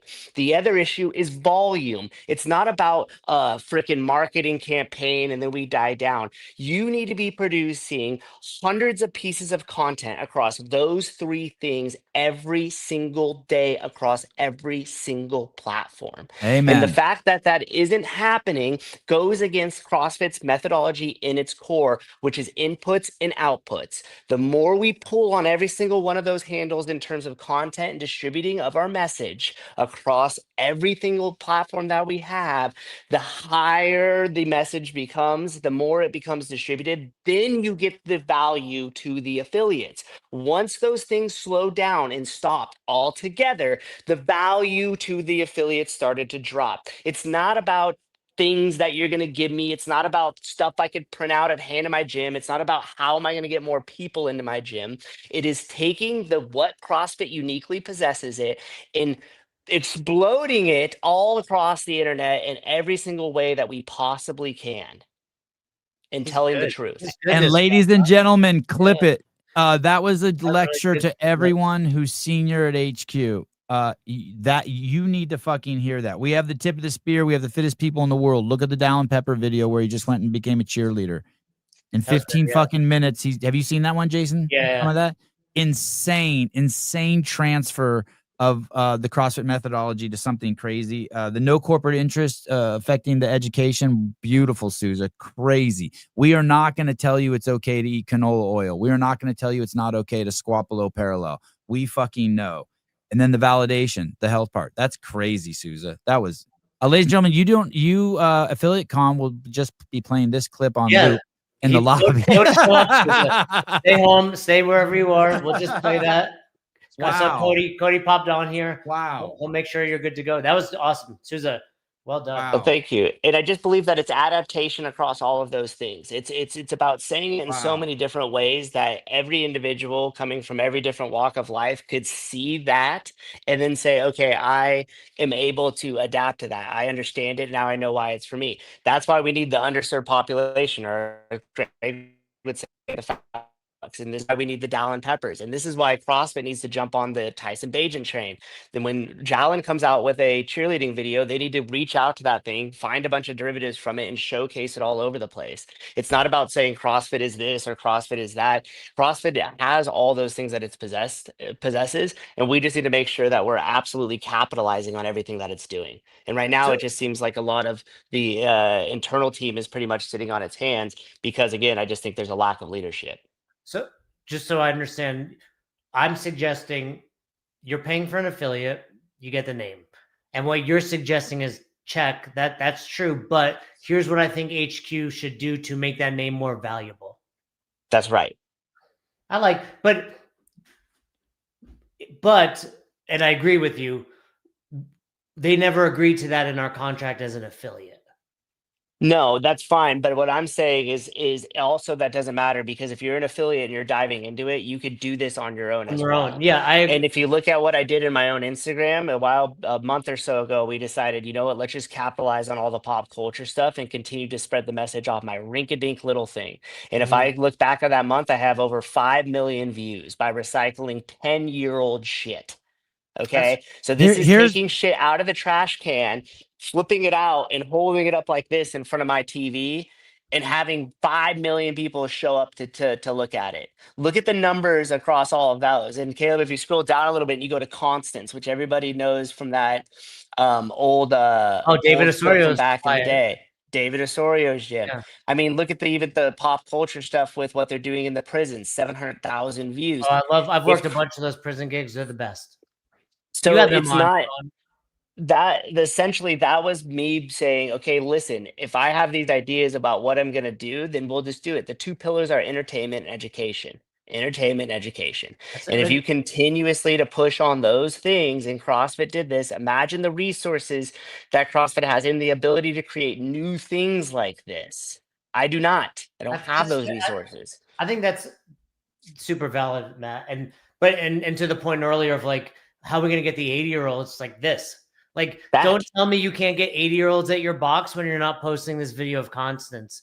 Don't tell me, you're struggling to get someone who's morbidly obese to lose 200 pounds when you've not done it before or posted about it. So it's, I think part of ask every member to bring in their parents. Hey, I'm having a free parents class. All members' parents come free every morning at 7 a.m. I think Exactly.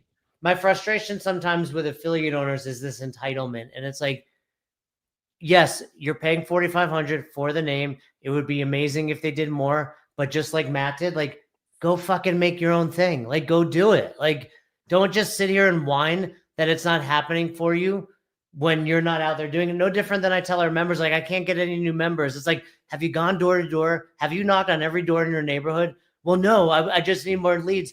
Go fucking knock on doors, right? Like, nothing comes easy. Like, but Jason, I agree with you. Everything you're saying is true. But let me add on to this.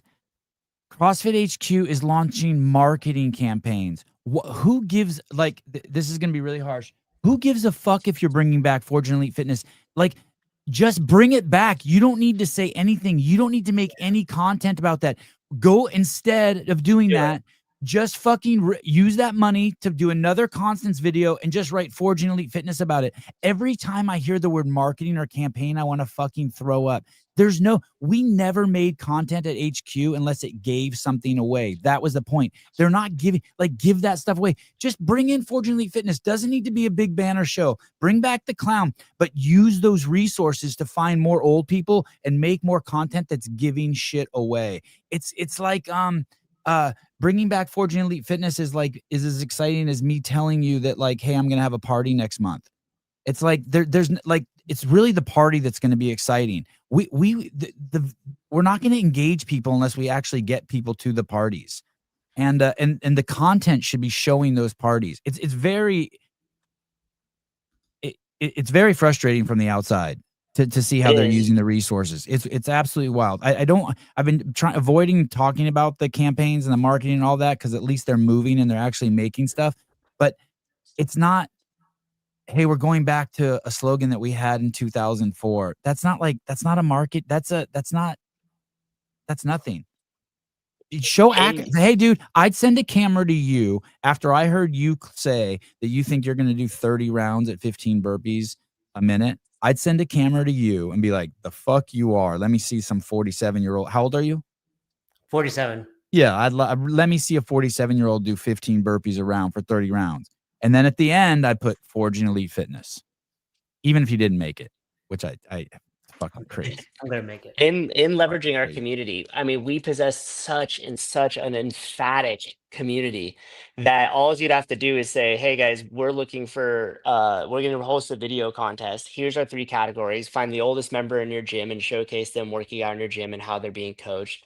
Find the tip of the spear at your gym and do this, and then find a healthcare practitioner that's inside of your gym. And we're going to give $10,000 away to first place, and we're going to tier it off second and third, and you guys have this window to send all your videos in. And then now not only do we give back to the community for them to continue to make stuff like that, but you're utilizing that third party community and then hosting it on the platform. So even if I didn't win the contest, I still got to go make my video about Donna, which then just got me up off the ground to start it, motivation to do it. And then also now I have that I could use for my gym locally to hopefully get Donna's friends so she could show them what she's doing, because it's about her anyways. And then CrossFit gets to take all of those videos and post them up on their channel. And so you don't even need to come up with this elaborate like marketing strategy. You could just leverage the community that's in front of you for 1/5 or probably 1/10 of the cost that it would be to actually create some of the pieces that they're doing. And that would fire up the community and that would unite them more, because now all of a sudden we have this shared mission and this shared goal and we're all working towards it. Yeah, user generated content, right? Like that's what it's all about. Yep. These conversations and more in Dallas, Texas this weekend, Saturday and Sunday. Susan, what are you presenting on? Affiliate Con. He just gave it. What do you mean? He just gave it. You got to use that, Susan. That was insane. I think I saw Caleb fucking around with the keyboard in the back. Yeah, I think he already clipped that. You got to use that, dude. Each one of those could be a whole fucking 10-minute talking about tip of the spear, education, and health. Like that shit was insane. And I mean, that's pretty much to kind of put it in a nutshell. That's pretty much what the idea of the talk is going to be, is just like, how do you create media and become the local expert in your area? Because I view each affiliate has the opportunity to do exactly what I said because they possess it as a CrossFit affiliate. And since we don't have control over CrossFit HQ, they do have control over their own HQ and their local market. And so if we give them the resources, some of the tools, maybe some of the energy and motivation to go out and start to create some of that content with inside of their gym, then I hope that those all of a sudden we just have a bunch of that happening around with the affiliates, even though it may not be coming from the mothership. And I want to be able to give them actual things. So there'll be something that you could go and download right afterwards, and you could take templates to start it. We'll give you step-by-step instruction. Jay's coming with me. You'll have access to be able to know how to edit for cheap, what's a good audio that you should use for cheap, how do I set up an interview. All of that will be on one sheet of paper that they'll be able to go and click, download, listen, and actually do. Because the hope is that when you walk away from the talk, that you actually know that you need to have your heels planted and your knees out and your chest up like you would in an air squat, but the media version of that and how to showcase it in your local market. And I love it. And I'm excited to listen to you talk. I also think, going back to earlier about this intimidation factor, like many of your members don't really know about HQ, right? But they see what you put out there because they searched CrossFit in my neighborhood. Your box came up. They went to your social media.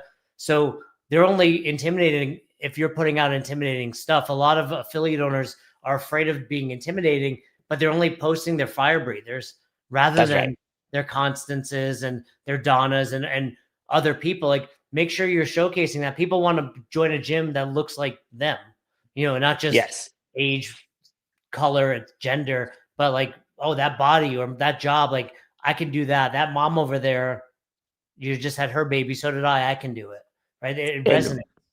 Just like with the whiteboard debrief, I tell the coach all the time, don't just read the workout that's on there. Tell them what they don't know. They could read the workout. Yeah. So you already know what people know about CrossFit. They're intimidated by it. They think there's going to be a high injury rate. They think it's crazy and high intent. So your job is to show them what they don't know.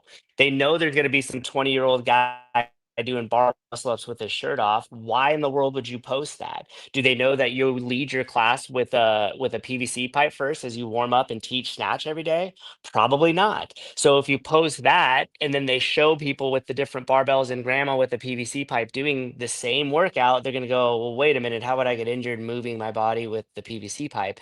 And then you might even get one step more and put a voiceover over it and say, hey, our first step when you come to learn some of these more high skilled movements is to do it with a PVC pipe to get your mobility up to speed. This helps correct your posture, and this helps you get out of being in pain throughout your day, because we know most of you guys sit at a desk and you're huddled over. So now all of a sudden it's like, oh, I've reframed that whole conversation around overhead and squat and squats and snatch to be more about posture corrective and being pain free than I'm about doing too many reps with a heavy weight. And it's funny you say like people are so concerned about being intimidated. My guess is you go to any 9 out of 10 gyms, 20% of people are going RX. Right. Like you mentioned the guys doing bar muscle ups. Like, so let me ask you, you coach later today. There's bar muscle ups and 95-pound thrusters, like not even heavy. How many of the dudes are going RX in a class? Not like 5 at my gym out of like Right. So it's like, how 100 that'll go intimidating into are the we day. actually? Right. How intimidating are we Right. actually when most people aren't going RX? Like this whole notion of being intimidating, while it's important to be like, this shit's hard, it's not that intimidating because all the people here are scaling. I Yep, want to throw this out there exactly. too, going back to what we were talking about earlier in the pool boy and knowing your clients. So kids are like this, and I'm guessing early clients are like this too. When you have a client and you know it was hard for them to come in the first day, probably on day 10, you should walk up to them and what you want from them is like, holy shit, dude, you've been here 10 days and 2 weeks. That's crazy consistency. Congratulations. Like for them, that's intensity, right? It's the same thing with kids. When you have kids, it's all about like, hey, dude, like I haven't put hash marks on the wall. Holy shit, you just worked out 100 days in a row. Like I don't worry about the other shit. Like I just need consistency and habit. So that's where you might see someone in your parking lot, right? A lot of people have this story and they're in their car and you walk up and you're like, hey, can I help you? And you look in the car and it's a 300-pound woman and they're like, I was thinking about coming here. They're like, hey, dude, just come on inside. And you walk in there with them. That's crazy success. That day they just walked into the gym. And as an owner, as a human being, you have to recognize that. Meet people where they are. Yeah, I mean, that's one of the things we coach within Best Hour. Max Isaac does the 50-90, where it's where get people in 50 times in the first 90 days. And I think Push Press has that on their dashboard now. Wodify may have it as well. But like you said, Ron, it's all about creating that consistency. And Glassman used to say, like, when someone pulls up, how do you explain CrossFit? Well, come on into the 6 a.m. class tomorrow and we'll explain it to you. Like, that's what it's all about, getting them in there. But yeah, getting the, we can repeat this over and over, but it's the podcast. Like, just show up, do this thing. Yeah. It would be when I see people and I'm like, and I tell them they don't understand CrossFit. It says, if you show up to CrossFit and you know what CrossFit is, eat meat, vegetables, nuts, seeds, some fruit, low starch, like it's nearly impossible to look bad. Like you have to really be working hard not to get the results. If you show up and do constantly varied functional movements at high intensity and you eat meat, fruit, nuts, vegetables, some fruit, little starch, no sugars, like it works.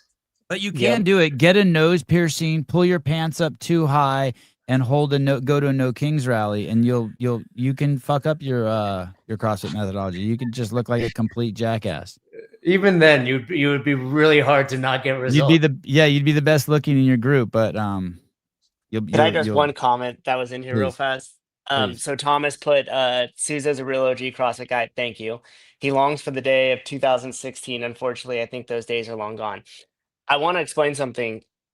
What if In-N-Out changed its menu? And I know that's kind of juxtaposition to talking about CrossFit, but what if Chick-fil-A changed its menu or added more things?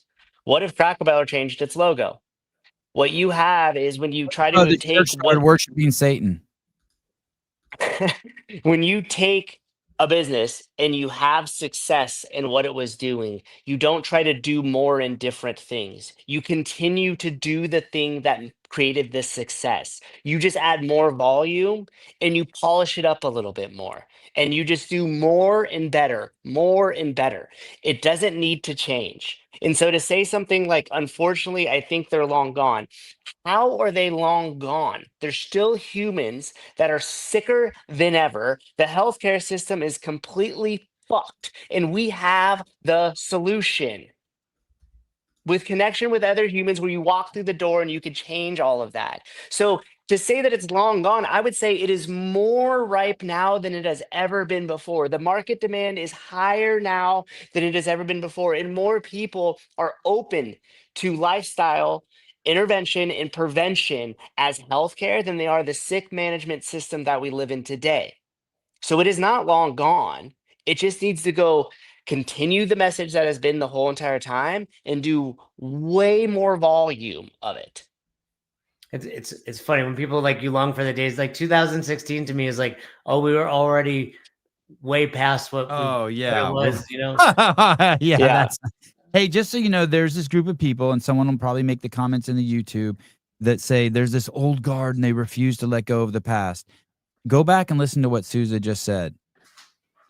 You're the kind of person who is eating Wonder Bread and wondering why you're fat, while we're eating the sourdough our wife made that only had 3 ingredients in it, and being like, man, you're like, man, just get with the program and eat the Wonder Bread that has 200 ingredients. Like, you're not really saying anything, and you're completely missing the point, and it's just an emotional argument. Like, you think we're like just like stuck in the past. It's not that we're stuck in the past. We saw what worked. And That's we're right. seeing what doesn't work. We have a perspective that you just don't have. And Riley S., the reason why I elevate my voice is so hopefully it could push past the little preconceived notions in the voice that you have in your head that doesn't allow you to be open to any other thing but your little story and narrative that you're spinning. So it's not that I'm trying to elevate it to be right. It's not that I'm elevate it so you could hear it in the background or hear it all the way back there and get past all those other little shitheads in there as well. He also has really bad internet, so you're just yelling, I feel, because Thank you. Jesus Christ. What did you learn this in your 4th grade teacher told you that line? But Savant, to your If you point, call me names, you're losing the argument. If you raise your voice, you're losing the argument. Listen, advance your argumentative intellect, your attacks, your passive aggressive attacks to 9th grade level, please. Go ahead, Jason. No, it's, as you were saying that, it's kind of like when you have kids and you're like, oh, my parents knew more than me. Yeah. Right? Like my daughter like is lying to me at 4. I'm like, I know you're like, I know this. Like, we've done this before. Like, but you're too like naive, or you're just not mature enough to realize, oh, they've been through this. Like we've seen it. Yeah, the site we've watched it's like the athlete cycle. We've all seen the athlete cycle now a half dozen times. You come here, you're eager, you're so thankful, you get 10,000 followers, then you have 100,000 followers, then you go into this fucking mental great breakdown. You're like, I'm worth more than my fitness. I'm worth, and then you start hating HQ, and then eventually what happens is you're like, oh my God, you guys probably don't know this, but CrossFit actually helped my parents lose weight and get healthy. I'm about to move. Like, dude, we've seen them all do it. So, all of them do it. We're watching. It's like, dude, we've seen the cycle now. They take that path. Changing topics a little bit. So Affiliate Con this weekend, Saturday and Sunday, Dallas, Texas. Matt Sousa, Jason Ackerman, Taylor Self, and a bunch of hot chicks. Taylor Self will be roaming around, but this was so Sousa, what do you think? So I said Taylor kind of changed my mind on. I've kind of given shit to the regional athletes. Like, you go on someone's Instagram and they're like 2024 regional athlete or whatever it is these days, semis. And Savon made me think of it because while I do agree with a lot of what Taylor said, it's like, have these goals and it pushed them to be uncomfortable and they did more than they thought they could. It's what Savon said of like, I've seen it enough times to see those are the people that get hurt, that get burned out, that fall out of love with CrossFit, and then are no longer doing it in 5 years. I mean, I've been doing CrossFit 20 years, and I've done the times where I've pushed hard. Like, I've never been a regional athlete, but I feel it's because I've always just done the thing consistently that I'm still doing it. Where you both have seen so many people like, I'm gung-ho, I'm going to make regionals, and I blew out my shoulder. Now I'm 50 pounds overweight, or I'm just burned out on working this hard, right? Like, you see that Paul Buono, I think his last name is, little guy. He was from Connecticut. He used to go to the games, like still fit, but it's like he was like fit, like having to be wheeled around in a chair after workouts. Like, he's going so crazy, and it's like, that's not sustainable. And I know the outcome of this. So it's not that I don't appreciate the fact that you're trying to be the best version of yourself. Like you said, Sousa, the tip of the spear. But at the same time, it's like, how does this play out in 20 years? And if we're truly doing CrossFit for longevity and to be the best version of ourselves, and, when I say sport, when I give the, what is fitness lecture at level 1s, it's not about the games. It's, to me, that S represents being the best version of yourself. And, that's what I want. Is that Paul?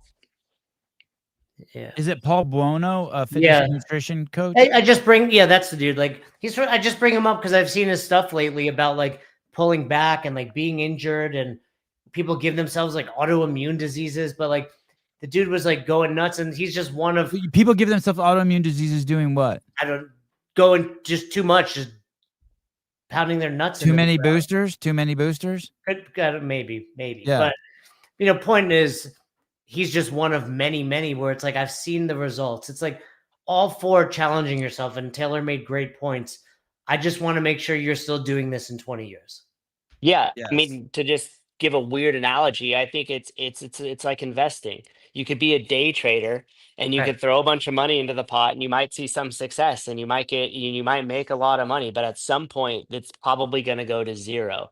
As opposed to if you're just slowly investing into index funds and other long-term investments that have a low risk to it, but you know will give a high reward at the end, then for me, that's the way that I look at it. So when I see members in my gym that are coming and they're all gun ho and they want to make it to regionals, I'm not going to go over there and kind of like shit on the dream, but I'm probably going to coach them more on what they're doing for recovery and how they're thinking about the long term of their bodies and in making to that ultimate goal than I am just adding more volume to their program.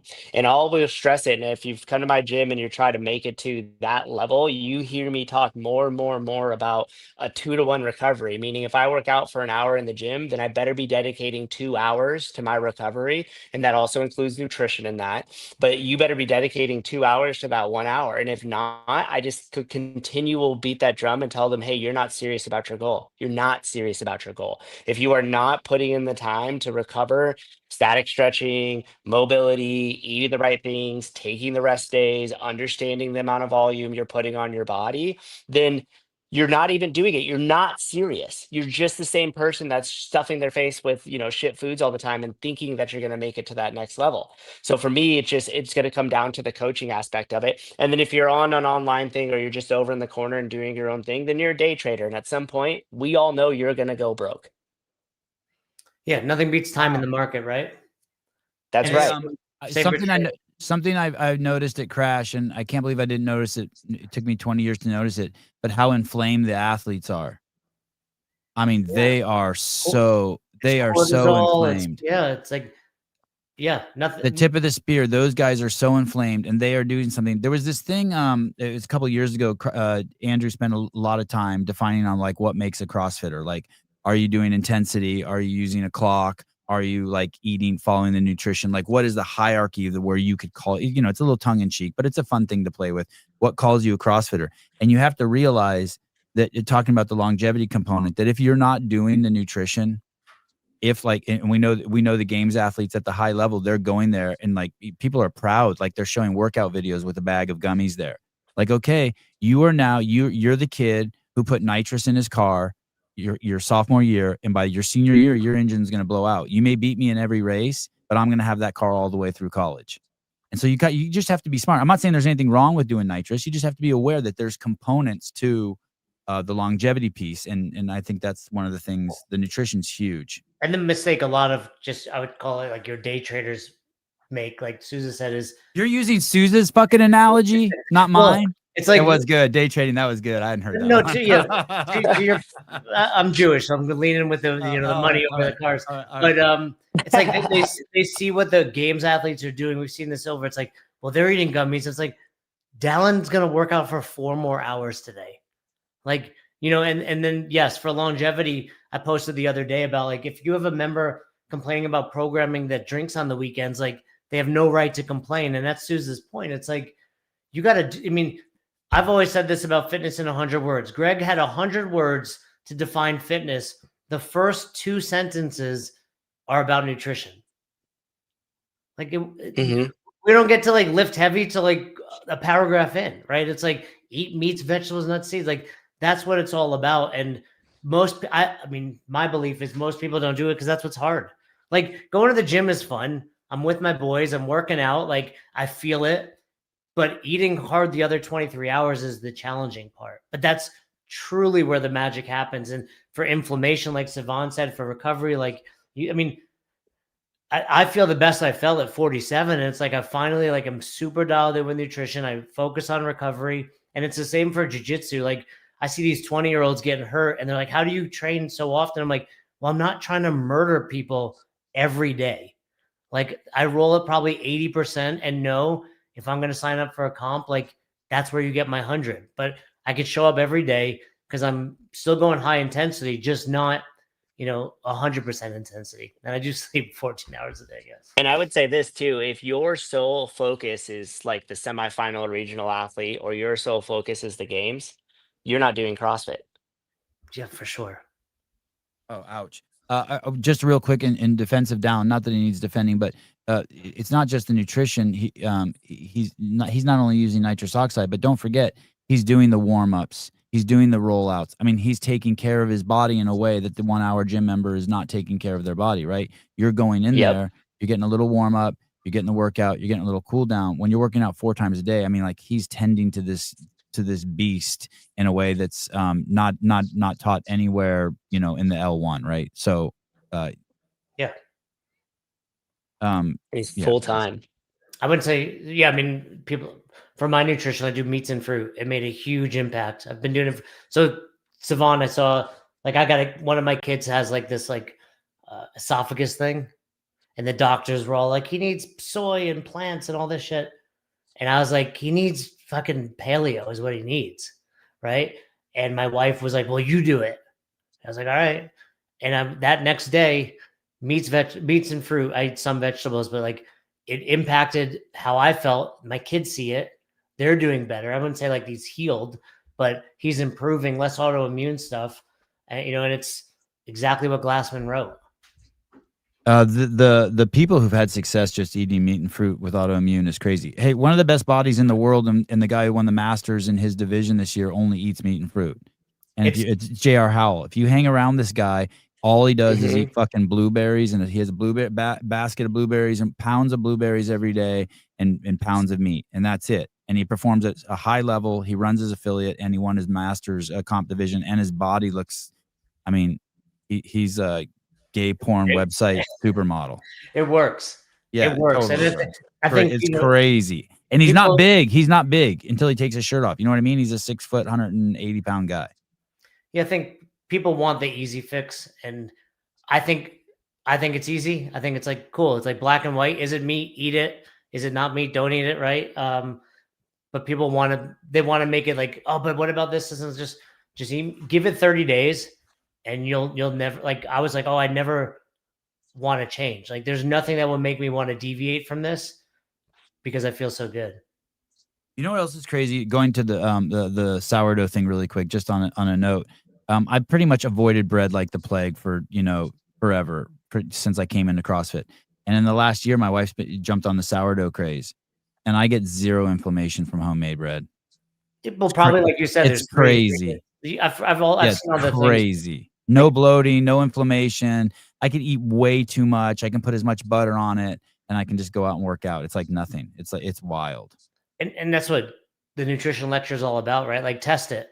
But you don't know that unless you've tested it. Right. How late do you guys go on this thing? How long do you guys You got to take a piss? I do have to pee, but I got to get moving too. Oh, okay, cool. I got to take kids to gymnastics. All right, and we got to talk about our experience this weekend without you here. So you guys are, okay, cool. But yeah.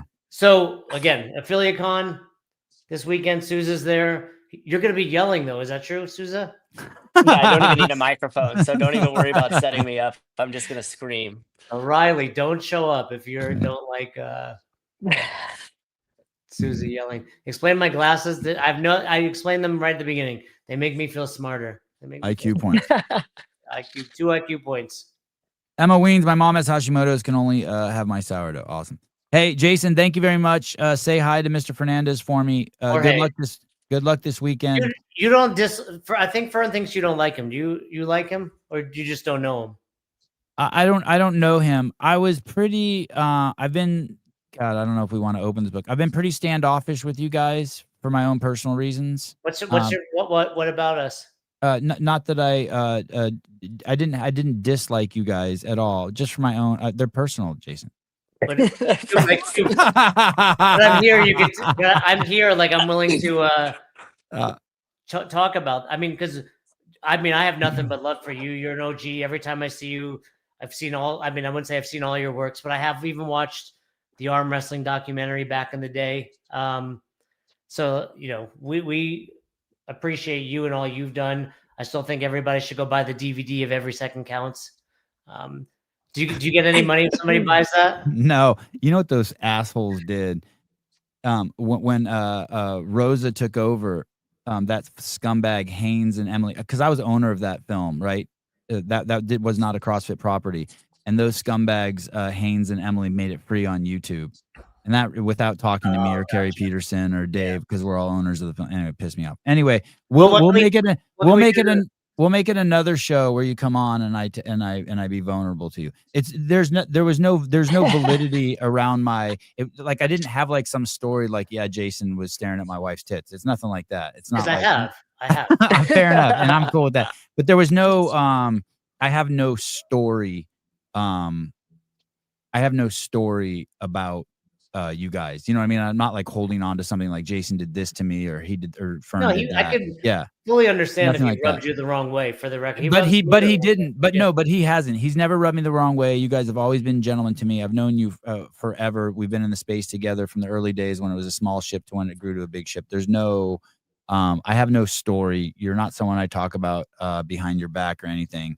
And your reputation is both your reputations are second to none. I know that a lot of the OGs at HQ love you guys to death. You guys are extremely loyal. And we've had our frustrations there, to be candid. It's like, I think they've been like concerned with things we've done. And like I say this like with confidence, but also some arrogance. Like no one has sent more people to take the L3 or L4 than we have to get the next credential. Like, so I fully understand Fern rubs many people the wrong way. It's like I said earlier, he's just a little autistic, right? Like he just doesn't give a shit about emotions. So he'll shoot you straight. But, I know we rub many people. I know I do as well. That's nature. But I will say like about like CrossFit, like we care about CrossFit affiliates. Like you might not like our angle. Yeah. You might not like the way we do it sometimes, but it's.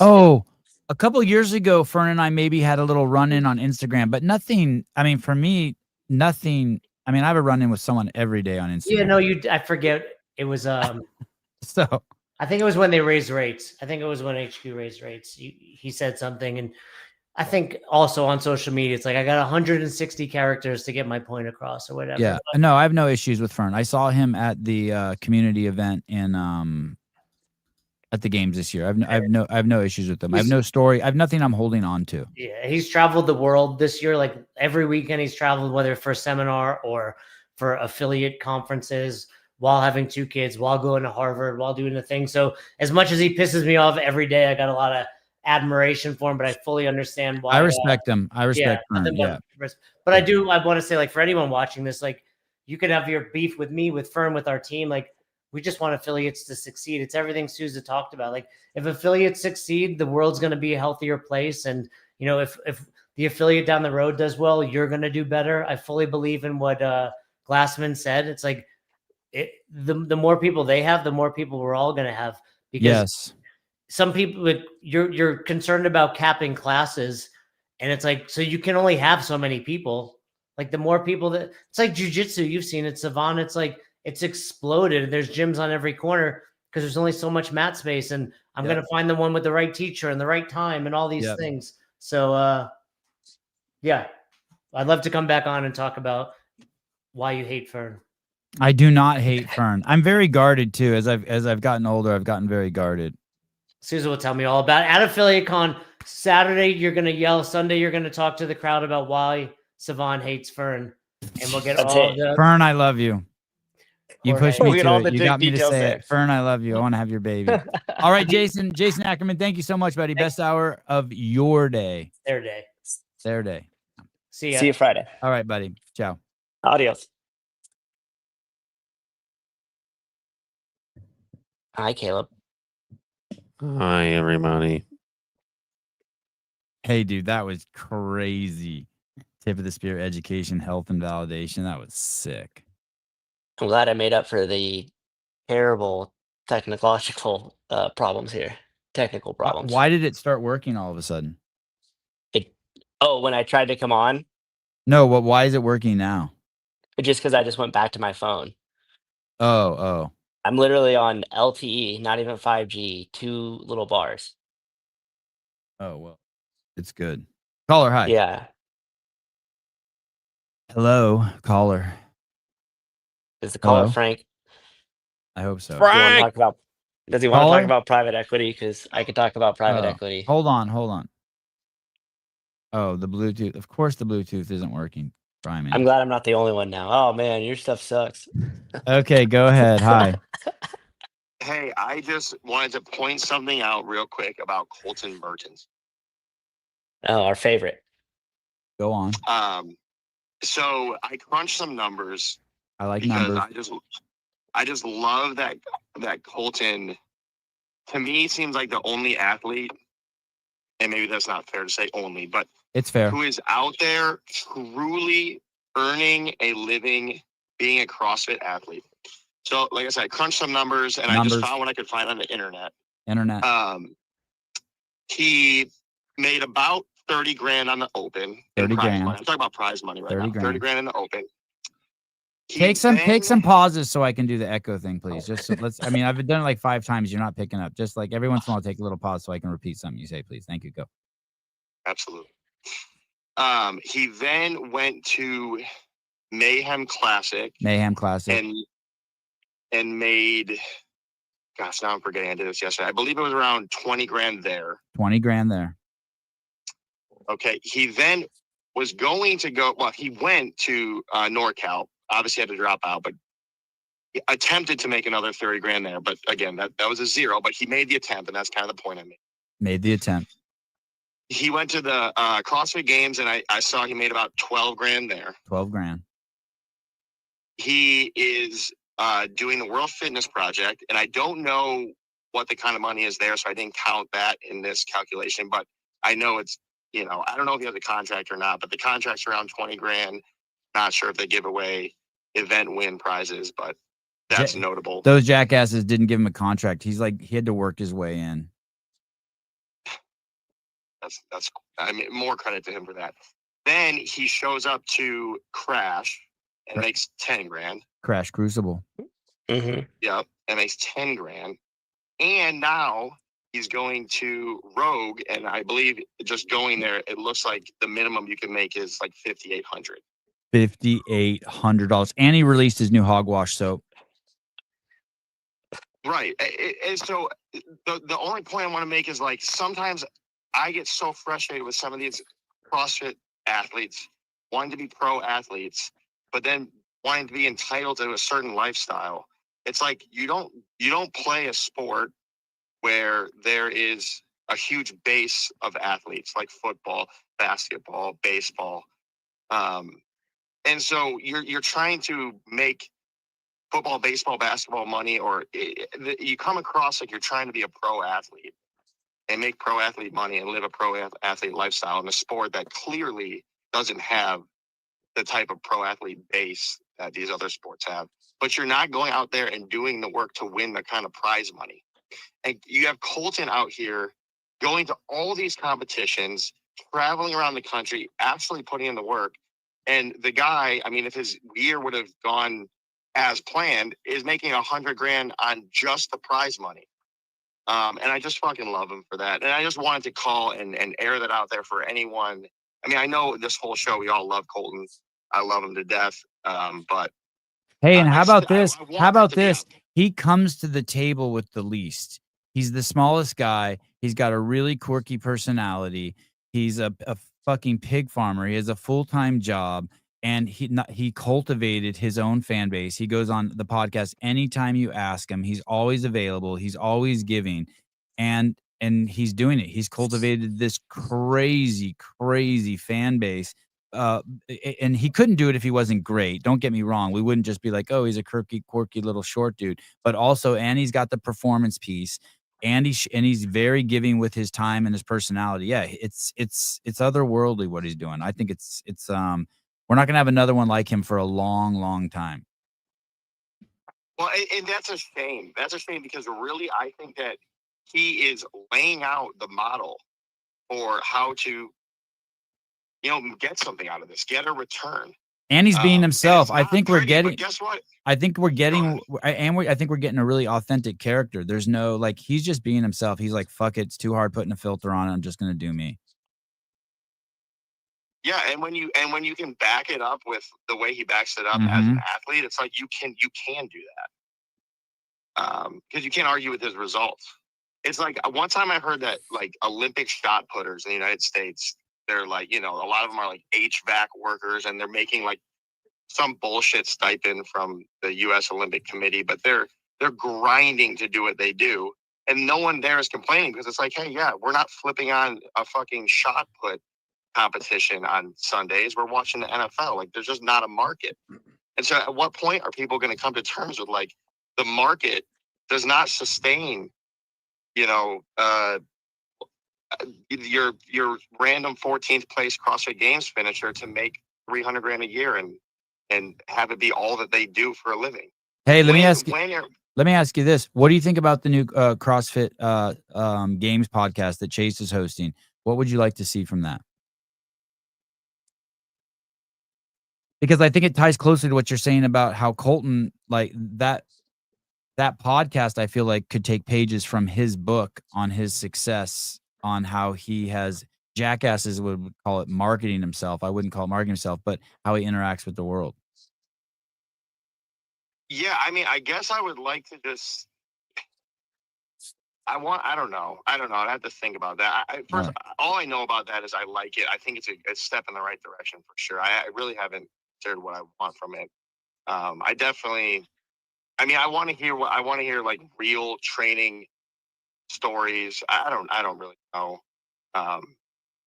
But I like it. And I do want to say too, kind of along those lines, what you guys did this weekend to highlight people like Quinn Robinson, I'd never heard of in my life. And some of these other athletes who now I feel like I kind of know and I'm interested in following. I've been following CrossFit pretty closely for a while. I've never seen that. And so anyone, like when I hear that people were talking shit about the Savant podcast at the TYR event, it's like, you've got to be kidding me. You guys, what you guys did this weekend really hasn't been done for those people who aren't games caliber. Like that grows the sport much more than these fucking overproduced Instagram clips where they're just trying to sell their sponsorship products. You know what I mean? Hey, dude, I'm so with you. When we got there, we were only planning on doing the final heats just because of resources. And we're like, hey, we all just came together and we're like, hey, on this first day, let's try to do everything. So at least we can know all their names and glorify as many as we can. Let's just try to hang on as long as we can. And I'm so glad we did that because by the third day, I was like so into everyone. And everyone really grew on to me. And then it also, following the ass athletes made me really appreciate the top athletes more too. And so, thank you for saying that. I think we have the best team in the space. I think that was the greatest coverage ever in the history of the sport. The interviews, the close-ups, the getting to know people, the human side we put to it all. I thought it was awesome. John, Bill, Souza, Caleb, Pedro, Osaroff, Jenny, I'm forgetting someone. There's one more. Tyler Watkins. It was cool. And that we go in there to glorify the people. That's the entire point. Try to get to know these people, and we did it. It was cool. Thank you for noticing that. It was huge. And Souza was like dead mouse on that switcher, fucking flipping from camera to camera. It was like crazy. A DJ. Yeah, it was awesome. Just randomly, you see just Caleb busting his ass on the floor. It was cool. The last thing I wanted to say is I am going to absolutely beat Bryson's fucking ass in the open. He doesn't stand a chance. He has plateaued, and I am coming for his ass. And his girl, what's her name? Marissa? Yeah. Marissa. Yeah. Larissa explains it all. Him the same way again. She's going to try, and it's going to break her heart that she can't. But she's not going to ever be able to look at him the same way ever again after I take him behind the shed in the open this year. That's awesome. I can't wait. To semifinals, and because of me, he's going to be 2001, and he's not going to make it. And I'm going to. And at this point, the only thing he's going to have hope for is that he can maintain his fitness enough to make it when he finally gets to the 35 to 39 division. Fair enough. I believe you. And who is this, and what region are you from? Yeah. Make sure you call in after. Make sure you keep us updated on this, please. This is a good thread. I want to stay close to this story. All right, will do. All right. Peace, guys. Bye. But By the way, one of the most wonderful human beings I've ever met in the CrossFit space is Bryson's chick, Marissa. She is cool. It helps that my Maris? kids Maris, yeah, my kids love her. I love her too. She's a fucking ray of light. Joseph Ramirez, in case no one has told you guys, great job this weekend. The stream all weekend was mucho bueno. 20 out of 10 for the entire team. We had so much fun. I'm burnt. I'm still burnt. When I woke up this morning, I hated myself. It was a mess. And I slept fucking 9 hours. I didn't say, did you sleep? Yeah, I got some sleep too. In bed early. I tried to do Dave Castro's weekend review last night. What a train wreck. Felt like I was like I felt like I was 112 years old. I hate Dude, it. Oh my god! When you texted me, I was like, "Oh no!" I know. No, Traffic was so bad. When you had said you were going to do it in a half hour, I had just gotten home. Oh my god. Yes. Oh my. And So it took you over Uber 3 hours wasn't to running. get home. That's crazy. Uber wasn't running from the airport. It just Oh. wasn't coming to Livermore. So then I had to sit there for a while, and I was like, okay, well, I'll just try Lyft. And then I downloaded Lyft, and $156 later. Sevon, that's crazy. Sevon was drunk on that weekend. Guys, I don't drink anymore. I only have one friend left that drinks. I don't really It's me. I don't really do It's that. me. Hello? Good morning, Frank. Good morning. Good morning. How are you, buddy? I heard Matt Souza wanted to chat. Oh no, we can't do that. I got to take the kids to gymnastics. Matt wants to chat with you. Oh, I don't know.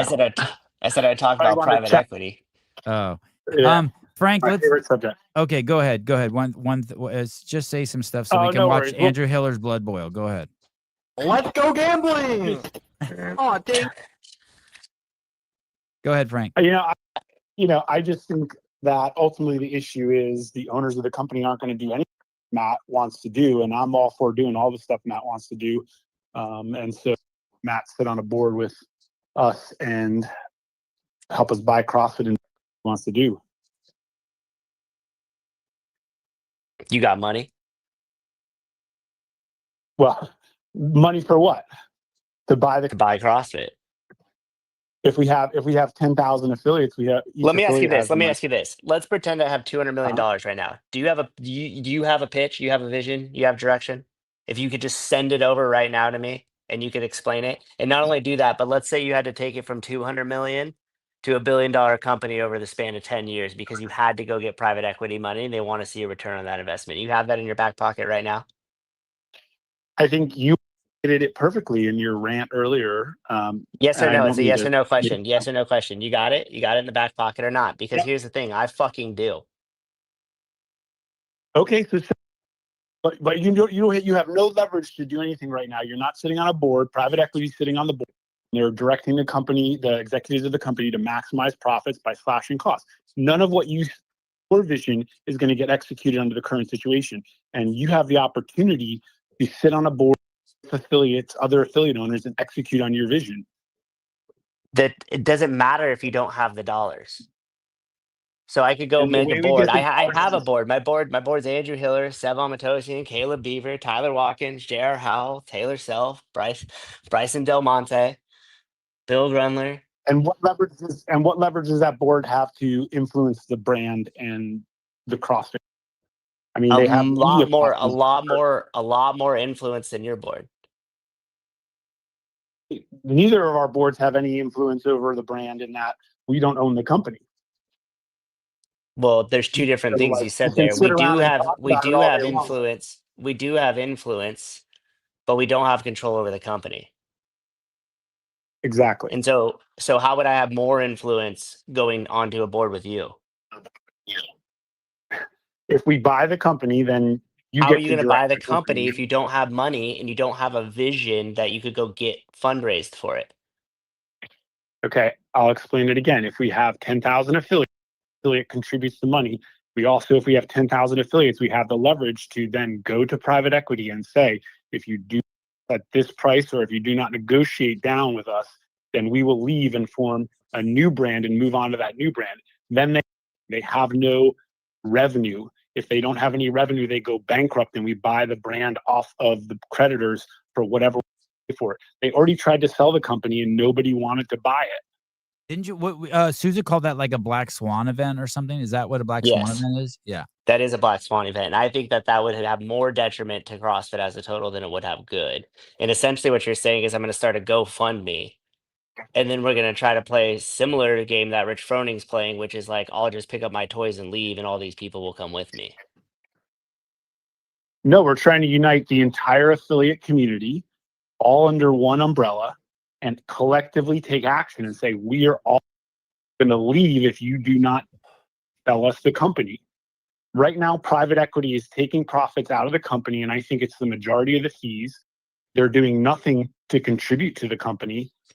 The actual private equity owners don't even know what they own based on Greg's words. And so how are they going to direct the company? How are they going to have a vision? They have no vision other than cutting costs. So Frank, you're saying that somehow you would love to see a movement, and right now I I lost think Frank, can you hear me? Frank? Yeah, Hello? I can hear you. Go ahead. Okay, so basically what you're saying right now, like I think that most affiliates, I think 90% of affiliates just have their head down and aren't paying attention to the big picture at all. That's not I'm not trying to disparage them at all. That's absolutely fine. I have no issue with that. But what you're saying is like you would like it so that all the affiliates at once looked up, signed a petition. I'm simplifying it, and that said, hey, if you don't do this, we're all going to switch and call ourselves the Test of Fitness and start a new company, and we're all going to be over here. Or right now, you can sell us this one for $10 million and walk away. Yep. Yeah, interesting. Yeah, I don't know if a hostage takeover is going to, like a hostile takeover is going to work in that sense. And the other problem that you're going to run into is then, okay, so the money funnels into where, and then who has control over that. And you can't say the board collectively, because then nothing would ever get done. Somebody would have to have a voting right that would supersede everybody else, because otherwise it could all just get stuck in legal gridlock, correct?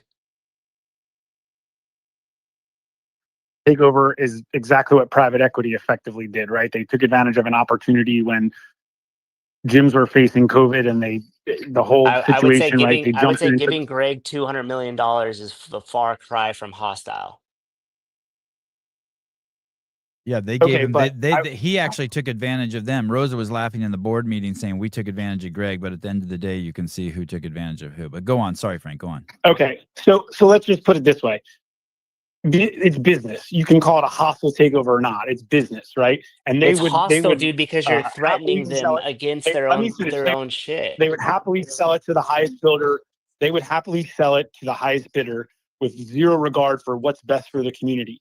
So Yes. the fact of the matter is, I could care less about their opinion. I'm concerned with saving the community and that I'm a part of. And so, it comes down to a hostile takeover. It comes down to like things not going over amicably. I could care less, right? Fact of the matter is, they do no work. They've been taking profits out of the company for 5 years while doing nothing, while affiliates are on the ground doing all the work and struggling with a brand that I think keeps people out of gyms. So I just think that your plan is so half-baked that it would be crazy to get involved. Like, the thing about it is this: you're saying, All right, let's funnel all this again, money into a big pot, and then all the affiliate owners are going to threaten private equity and say, hey, look, we put all our money over here, and unless you sell it to us for this amount, we're all going to leave. The other issue with that is, what type of vision has that created for CrossFit in general, except for more fragmentation of the community, and then some sort of legal issue that's going to take place? How are you going to fund that? And then let's say it all works out in your favor. What type of money are we going to have in terms of like growth capital to actually pursue any initiatives to grow it from where it's at once there is ownership? Okay, so there's ways to raise the fund. You can get individual gyms to pledge the amount of money and say, I'm going to pay this much, and you raise the funds in that way.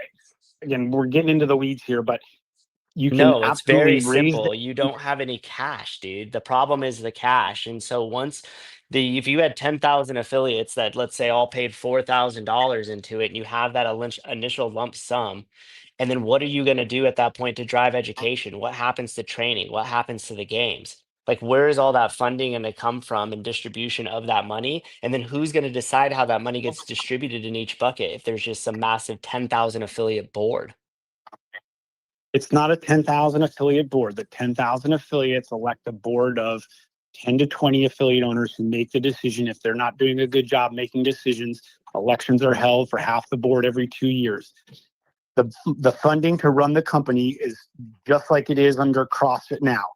Jim's paying affiliate fee. Instead of $4,500, we bump it back to $3,000. Greg ran the company perfectly fine for over a decade with $3,000 affiliate fees. It's plenty of revenue if you're not sucking profits out of the company and maximizing profits. Greg even took profits, and I don't blame him. He deserved it. But the fact of the matter is private equity contributes nothing, and they're taking way more out of the company in terms of profits. That's why there's no money left to do anything. Okay, When I met you're with stuck on Don that and thread. Ray, Let me they were ask you this. Who makes the decisions? Who makes Last the one, and decisions? then I gotta go. Who makes the decisions, Frank? the decisions are made by the board. If the affiliates that are members of the organization that are affiliated with the brand don't like what the board is doing, every 2 years, half the board, or every year, half the board is up for election. Every 2 years, you can replace the entire board with a new board of directors who make better decisions. Right now, you have no control over who's on the board, and the board is directing the executives of the company to maximize profit. Okay, fair enough. Thank you, Frank. I appreciate it. We'll continue this. Thank you. All right, Sousa, thank you for fielding that. I don't believe in socialism. Thank you I for don't your believe in service, Sousa. Criminy. Love you Oh, guys. Caleb's Caleb's ready for war. What is today? Tuesday. I'm sure there's something else on. I don't have time to tell you. Make sure you check all the other channels. Go ask Jeffrey Birchfield. He always leaves the show to watch other shows. Go to One's Ready and watch my podcast about my job. Oh, there you go. What's the name of the podcast? Well, it's called One's Ready, and I did a podcast talking with 2 other guys and a combat controller about being an EOD tech in the Air Force. So if you have any questions about being an EOD tech, One's Ready podcast. W like or the latest episode. ONESE ones, like what, like a person? ONE, yeah, ONES Ready podcast. All right. Boom. We'll put it in the show notes. We should do a review of that show. Oh, God. Oh, yeah. Oh, yeah, we should. All right. Love you guys. More crash talk maybe tonight or tomorrow. I want to be with my kids. Love everyone. Tomorrow, tomorrow, Wednesday? Yes. Tomorrow, Greg Glassman's Holy on. crap. Love you guys. Bye-bye.